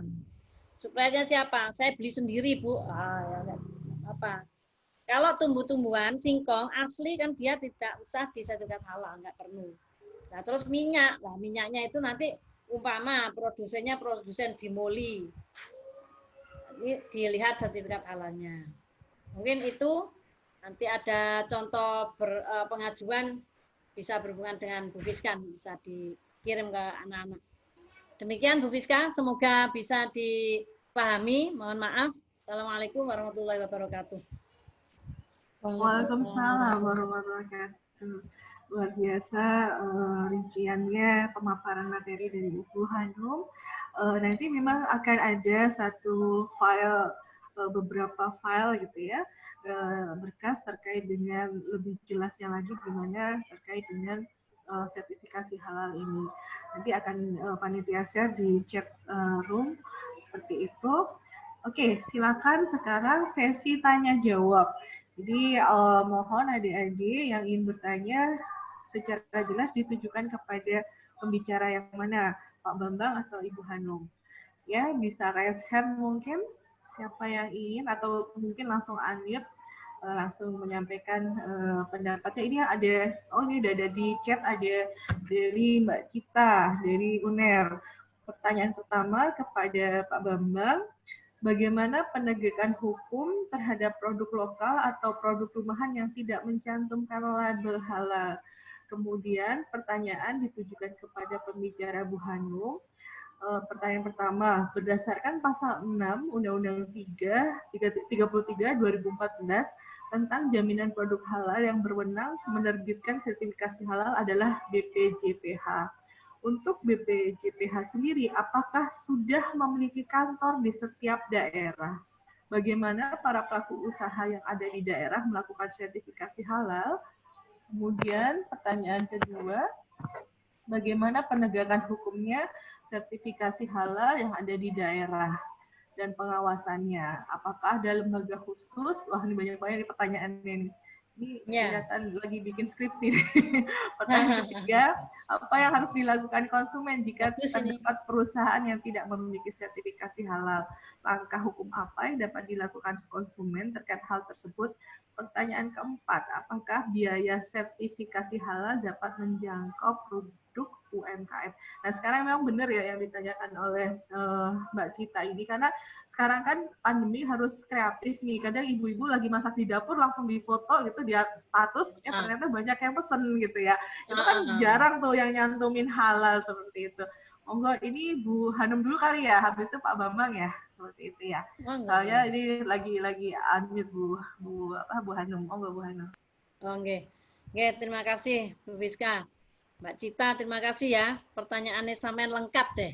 Nah, bisa memberikan informasi ke semuanya.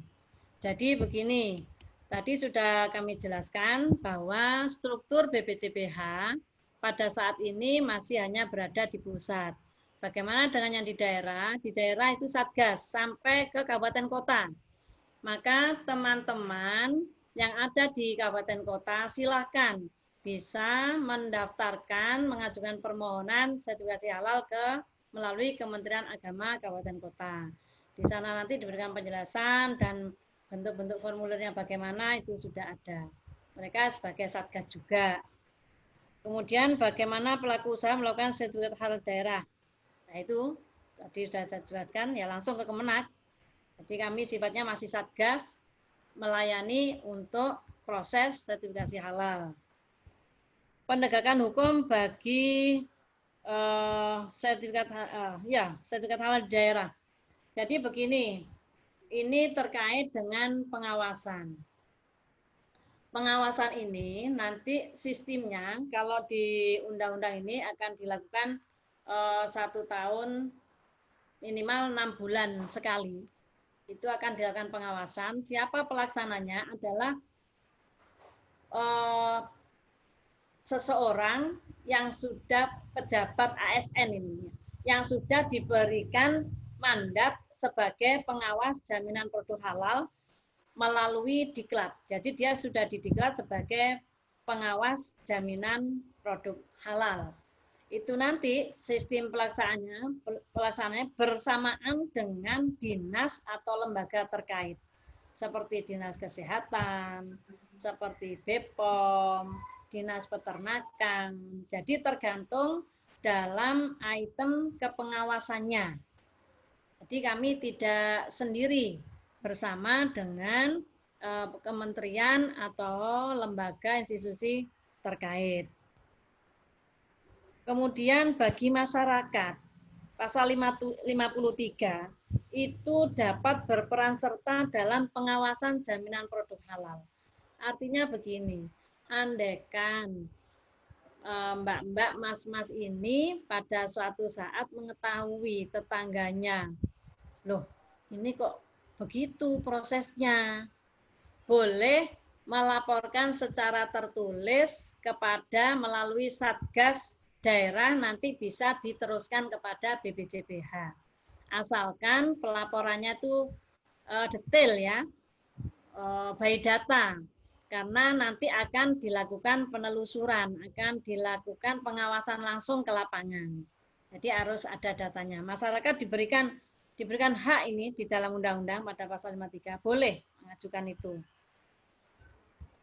Apakah ada lembaga khusus yang melakukan pengawasan? Kalau lembaga khusus yang melakukan pengawasan tidak, tetapi yang ada di undang-undang adalah lembaga pemeriksa halal yang ada. Kalau pengawasannya adalah disebutkan pejabat atau ASN yang telah diberikan tanggung jawab kepengawasan oleh lembaga yang institusi itu menangani tentang pengawasan tersebut. Jadi gitu, Bu Fiska. Nanti kalau ada kurang silakan bisa ditanyakan lagi. Ya, terima kasih Bu Hanum. Gimana Cita? Mungkin ada pertanyaan langsung yang bisa disampaikan atau sudah jelas paparan dari Ibu Hanum? Oh ini ada ini apa ini? Ada lagi ini. Apa Pak Bambang jawab dulu ta? Oke, monggo Pak Bambang. Pak Bambang dulu biar Bu Hanum bisa istirahat dari tadi nggak berhenti nih jawab apa. Saya baca chattingannya ini, baca chattingannya. Oke, monggo. Monggo Pak Bambang. Dari Mbak Cita tadi kalau ditanya penegakan hukum ya, penegakan hukum itu mohon dipahami dulu yang namanya pelaku usaha itu adalah ya bukan hanya perusahaan besar ya, tapi termasuk juga penjual-penjual di rumahan ya. Jadi baik perorangan maupun badan usaha ya itu bisa dikatakan sebagai apa? Pelaku usaha. Tapi kalau konsumen itu adalah perorangan, ya. Itu dulu yang harus dipahami. Ya kalau ada penjual rumahan yang seperti dikatakan Bu Hanum tadi, kalau itu tidak memenuhi kriteria pelabelan halal, itu jelas melanggar baik undang-undang jaminan produk halal maupun UPK. Ya. Nah penegakannya kalau dari sudut pandang UPK, tadi sudah saya katakan bahwa perorangan bisa yang merasa dirugikan bisa lapor ke BPSK setempat. BPSK setempat itu adalah BPSK yang tempat daerah hukumnya ya meliputi apa tempat tinggal terduga. Terduga itu sebagai konsumen ya itu. Sebenarnya BPSK pun tanpa ada laporan ya itu punya kewenangan juga ya melakukan apa suatu laporan ke penyidik ya sebenarnya punya juga kewenangan. Jadi tidak perlu ada laporan bila anggota BPSK itu mengetahui misalkan tetangganya ataupun temannya melakukan suatu penjualan secara online ataupun penjualan secara langsung yang melanggar pelabelan halal ya tentu bisa dilaporkan langsung ke penuntut ya yaitu kepolisian. Namun juga selain aspek pidana ya bagi pihak-pihak yang sudah merasa dirugikan terlalu banyak misalkan dari aspek pelabelan halal karena kita tahu bahwa seorang muslim itu saya pernah sendiri mengalami begitu makan divisi teman saya maaf loh itu ada daging babinya saya langsung mutah ya. Jadi ada orang-orang tertentu begitu tahu bahwa itu produknya jauh dari yang tidak halal itu secara refleks itu langsung berakibat pada kesehatannya ya. Kalau itu sudah terjadi maka ya silakan ya bisa melakukan suatu gugatan. Kalau ingin free ya itu tadi karena konsumen kita itu kan berpikirnya sudah terlalu jauh ya. Sekarang konsumen kita juga pinter-pinter berpikir terlalu jauh ya. Kalau nanti gugat ke PN itu berapa biayanya, belum pengacaranya, belum konsultan hukumnya, ya kan? Wah itu habis-habisan nanti ya. Nah, maka boleh dilakukan gugatan ke BPSK. Ya. BPSK itu nanti akan menegakkan sesuai aturan hukum di Undang-Undang Perlindungan Konsumen, ya. Ataupun toh juga bisa dijuntukan dengan Undang-Undang Jaminan Produk Halal, ya, terkait dengan pengenaan denda. Ya. Setelah adanya penetapan dari BPSK nanti bisa ditindaklanjuti ya, sebenarnya bisa penetapan BPSK itu nanti dijadikan landasan untuk pengajuan gugatan ganti rugi ya. Jadi BPSK itu memang di bawah pemerintah ya, sehingga nanti penegakannya pun adalah pemberian sanksi denda ya. Dengan sanksi denda tidak diberikan ke konsumen tidak, tapi ke negara ya. Jadi kalau nanti konsumennya telah rugi banyak, ya boleh dasar penetapan BPSK itu untuk gugatan ke pengadilan ataupun ya tuntutan ke pidanaan ya ke kepolisian. Itu dari saya Bu Fiska, terima kasih. Terima kasih Pak Bambang. Jadi seperti itu ya. Jadi dendanya tidak langsung kepada konsumen, tapi kepada negara. Oke. Sekarang mungkin ada yang mau raise hand atau Oke, ini langsung bertanya. saya jawab ini Bu Fiska. Oh, saya ya, jawab dari chatting ini Bu Fiska. Saya jawab dari chatting dulu ya. Ini soalnya pertanyaan juga bagus nih. Dimas dari Unmul. Jadi yang awalnya tadi saya katakan bahwa sebelumnya halal itu kan sukarela ya. Sekarang menjadi wajib mengikat. Yang dia tanyakan bagaimana penegakan hukum bagi mereka yang tidak melakukan. Ini di pasal 25 itu dinyatakan pelaku usaha yang telah memperoleh sertifikat halal wajib mencantumkan label halal terhadap produk yang telah mendapat sertifikat halal. Ini jadi yang diatur di sini yang sudah bersertifikat. Yang belum itu nanti tidak akan bisa beredar produknya. Karena semua pelaku usaha penerima produk itu dia pasti menanyakan sertifikat halalnya. Jadi secara otomatis pangsa pasarnya turun dia kalau tidak bersertifikat halal nantinya. Nah, yang diatur di undang-undang yang sudah bersertifikat halal. Kemudian menjaga keamanan produk yang telah memperoleh sertifikat halal, memisahkan lokasi tempat dan penyembelihan, alat pengolahan, penyimpanan, pengemasan, pendistribusian, penjualan, dan penyajian antara produk halal dan tidak halal.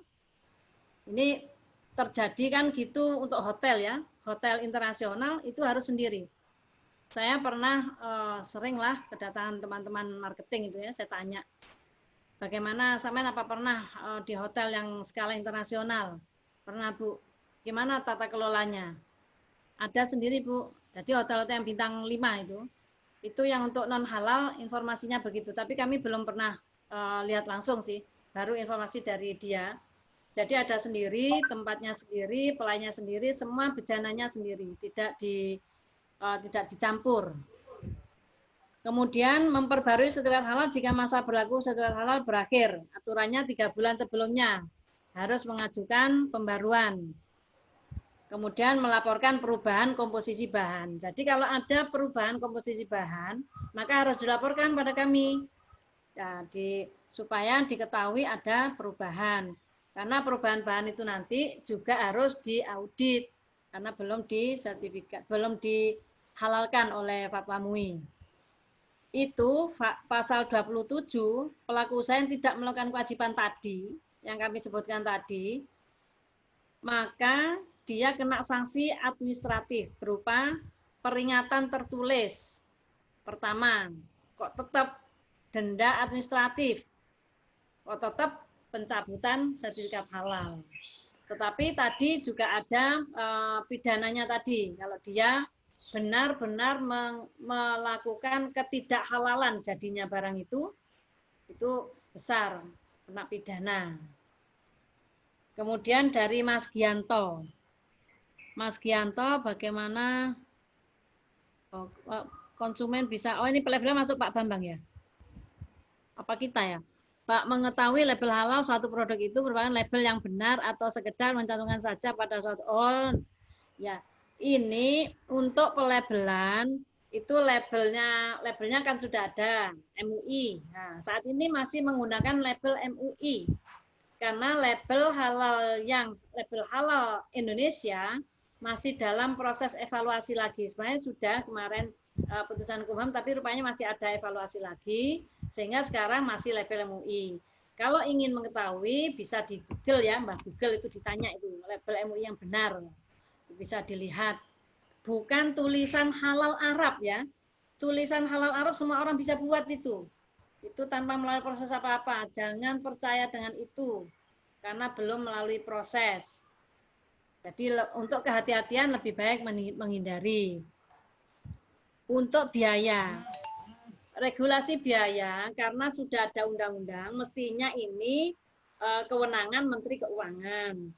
Tetapi Menteri Keuangan saat ini masih belum menurunkan itu ketetapan biayanya. Mungkin semua kalian teman-teman mahasiswa sudah mendengar bahwa pemerintah mempunyai program UKM 0 rupiah untuk pengurusan sertifikasi halal. Ini pun juga masih menjadi pemikiran semuanya. Karena kalau 0 rupiahnya ikut siapa? Nah, makanya di undang-undang ini sebelum ada 0 rupiah, itu disampaikan bahwa pembiayaan itu dibebankan pada pelaku usaha. Untuk UMKM itu bisa dilakukan pembiayaan melalui fasilitasi. Fasilitasi artinya itu atas beban biaya institusi yang melakukan fasilitasi tersebut.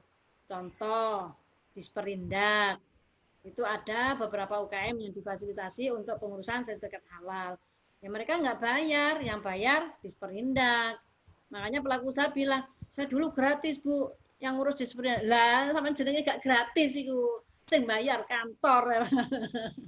Ada juga Dinas Perikanan, ada juga BI.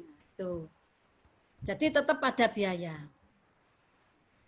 Mungkin saat ini karena Menteri Keuangan belum mengeluarkan, itu Menteri mengeluarkan KMA 982 dikembalikan kepada lembaga yang mengurusi kemarin. Maka LPPOM, lah biayanya LPPOM itu yang di situ untuk biaya audit saja. Itu Bu Wiska. Terima kasih Bu Haindum. Oke, ini waktunya tinggal 3 menit. Siapa tahu ada yang mau langsung live menanyakan ini kepada. Monggo yang live. Yang live 1 orang live. Siapa yang mau? Silakan meng-unmute. Bisa dibuka mungkin mute-nya Bu Temi. Jadi siapa yang pertama kali ini bertanya atau bisa ke Bu Hanum? Oh iya, monggo Bu Fanda. Ya. Assalamualaikum warahmatullahi wabarakatuh. Salam. Bu Hanum, tadi saya mendengar penjelasan dari Bu Hanum bahwa pada saat Bu Hanum survei ke lapangan ada penjual babi dan penjual ayam yang berdekatan jualannya, kemudian mereka tukar-tukaran pisau. Nah, terus itu kan kalau itu terjadi di lapangan, apakah ada pengawasan dalam hal seperti kayak gitu? Kenapa? Karena saya melihat di Surabaya aja ada penjual daging babi itu bersebelahan dengan masjid, Ibu. Bersebelahan dengan masjid. Sebelahnya penjual daging babi itu jualan keripik. Yang di pasar mana, Bu? Pasar mana? Bukan pasar, Ibu. Itu kebetulan itu kebetulan dekat dengan kampus aja. Dekat dengan kampus itu. Ya. Jadi data kami nanti Bu ini, Bu. Iya. Itu makanya menurut saya melihat hanya dari normanya saja gitu. Sebuah masjid di situ sebelahnya jualan babi gitu. Lah, kan sepertinya kayaknya dari norma sosial, aduh kok nggak sopan gitu kan. Nah, bagaimana dari istilahnya pengawasan hal seperti kayak gitu, Bu? Itu aja. Terima kasih. Terima kasih, Bu. Ya. Jadi ini masuk dalam kategori tata kelola memang Ibu ya. Cuman yang di sini yang diatur itu tata kelola di pasar yang peraturan menteri itu. Kalau yang semacam itu kan rumah ya, rumah sendiri. Jadi yang diatur undang-undang itu memang ini dia tempatnya yang tidak halal sendiri, tidak dalam satu rumah bersama. Kalau ada masjid di sebelahnya ini dia jual non halal, di dalam aturan ini tidak diatur dalam hal itu, tapi ini dia sudah sendiri. Kecuali kalau non halalnya dijual di halaman masjid, nah ini persoalan. Ini persoalan kalau yang seperti ini. Kalau yang seperti itu tidak apa-apa, karena dia punya rumah dia sendiri ya. Itu. Ini kan sudah terbatasi dengan gedung. Maka seperti pasar itu juga gitu, los sendiri. Nah, sementara ini memang belum bisa maksimal aturan ini, kita masih melakukan pendekatan seperti tata kelola pasar. Contoh, kalau di Wonokromo tidak ada sih. Di Surabaya ada di pasar Genteng. Ada di pasar Kembang apa ya, dari hasil penelitian teman Litbang itu. Ada. Jadi itu memang harus disendirikan. Jadi gitu, Bu. Ya kalau dia jualan di halaman masjid masalah itu, Bu. Tapi kalau dia sudah di tempat sendiri, Nah, karena itu memang wilayah tinggal dia. Gitu. Terus ini ada saya sampaikan tadi label yang diwajibkan adalah label halal. Yang tidak halal wajib membuat keterangan, jadi tidak halal. Bukan kami yang mengeluarkan, tapi yang dia konsumen dia tidak halal maka wajib memberi tanda. Entah itu gambar, entah itu tulisan. Pernah di Bali ada kepala kanwil kami pernah pas turun dari bandara itu katanya ada restoran tulis 100% tidak halal. Terima kasih.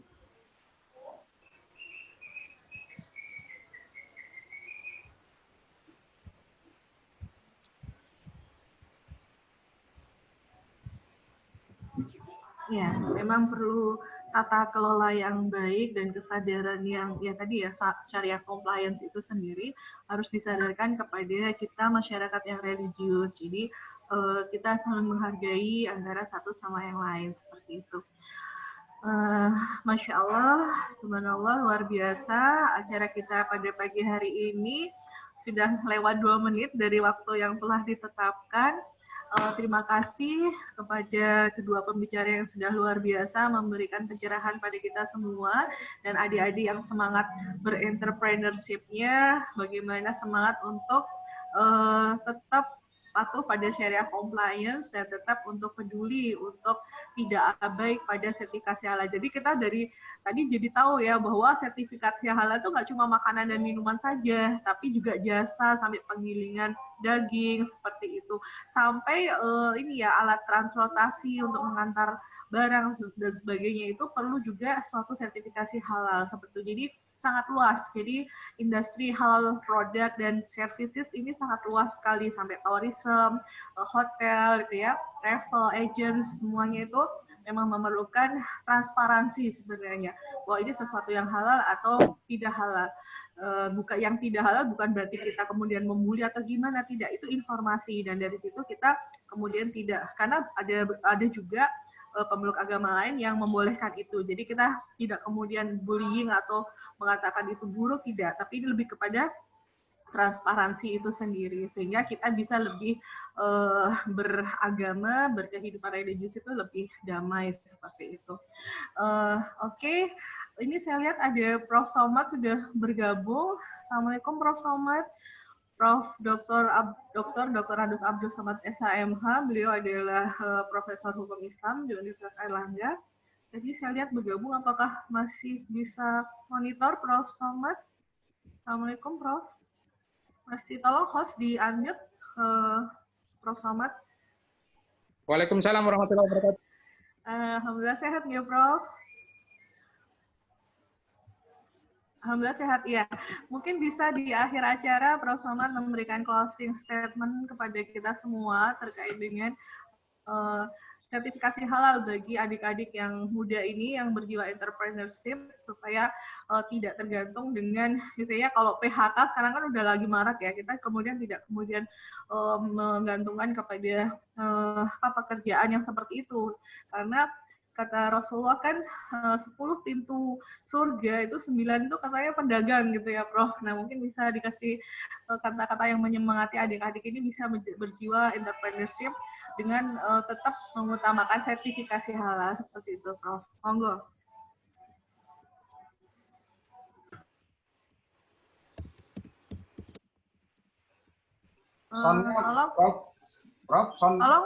Tolong hostnya. Tolong di-unmute Prof. Somad. Bisa, oke, sudah. Bisa Prof? Masih belum terdengar.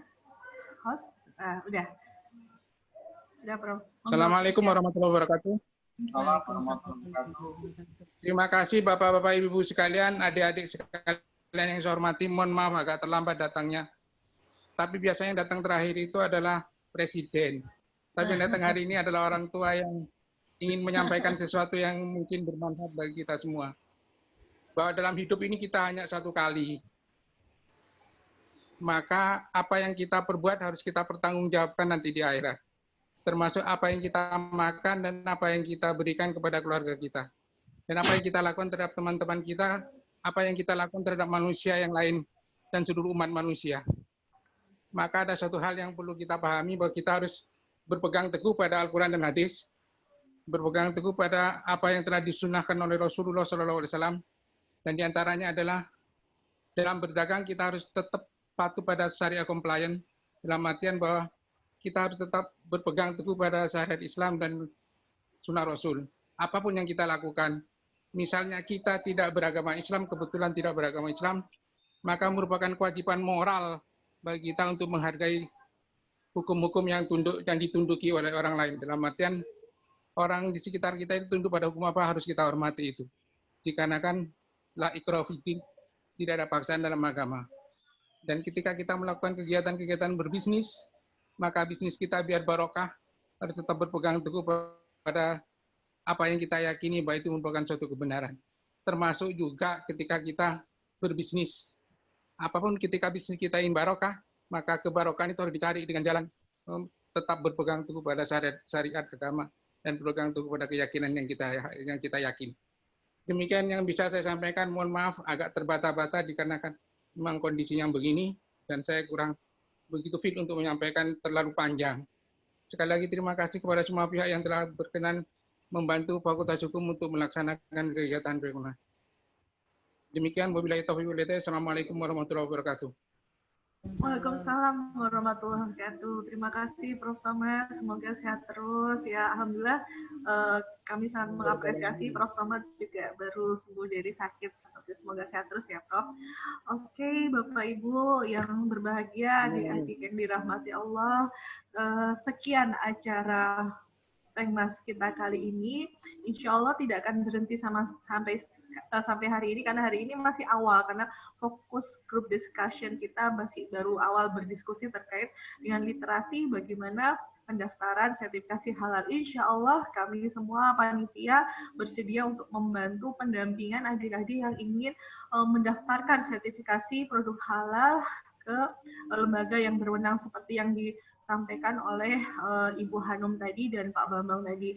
Jadi memang jangan sampai sanksi pidana gitu ya yang kena, atau kemudian yang lain yang kena karena kita tidak aware atau kita abai terhadap undang-undang yang telah diberlakukan, harusnya berlaku sejak Oktober 2019, Undang-Undang 33 tahun 2014.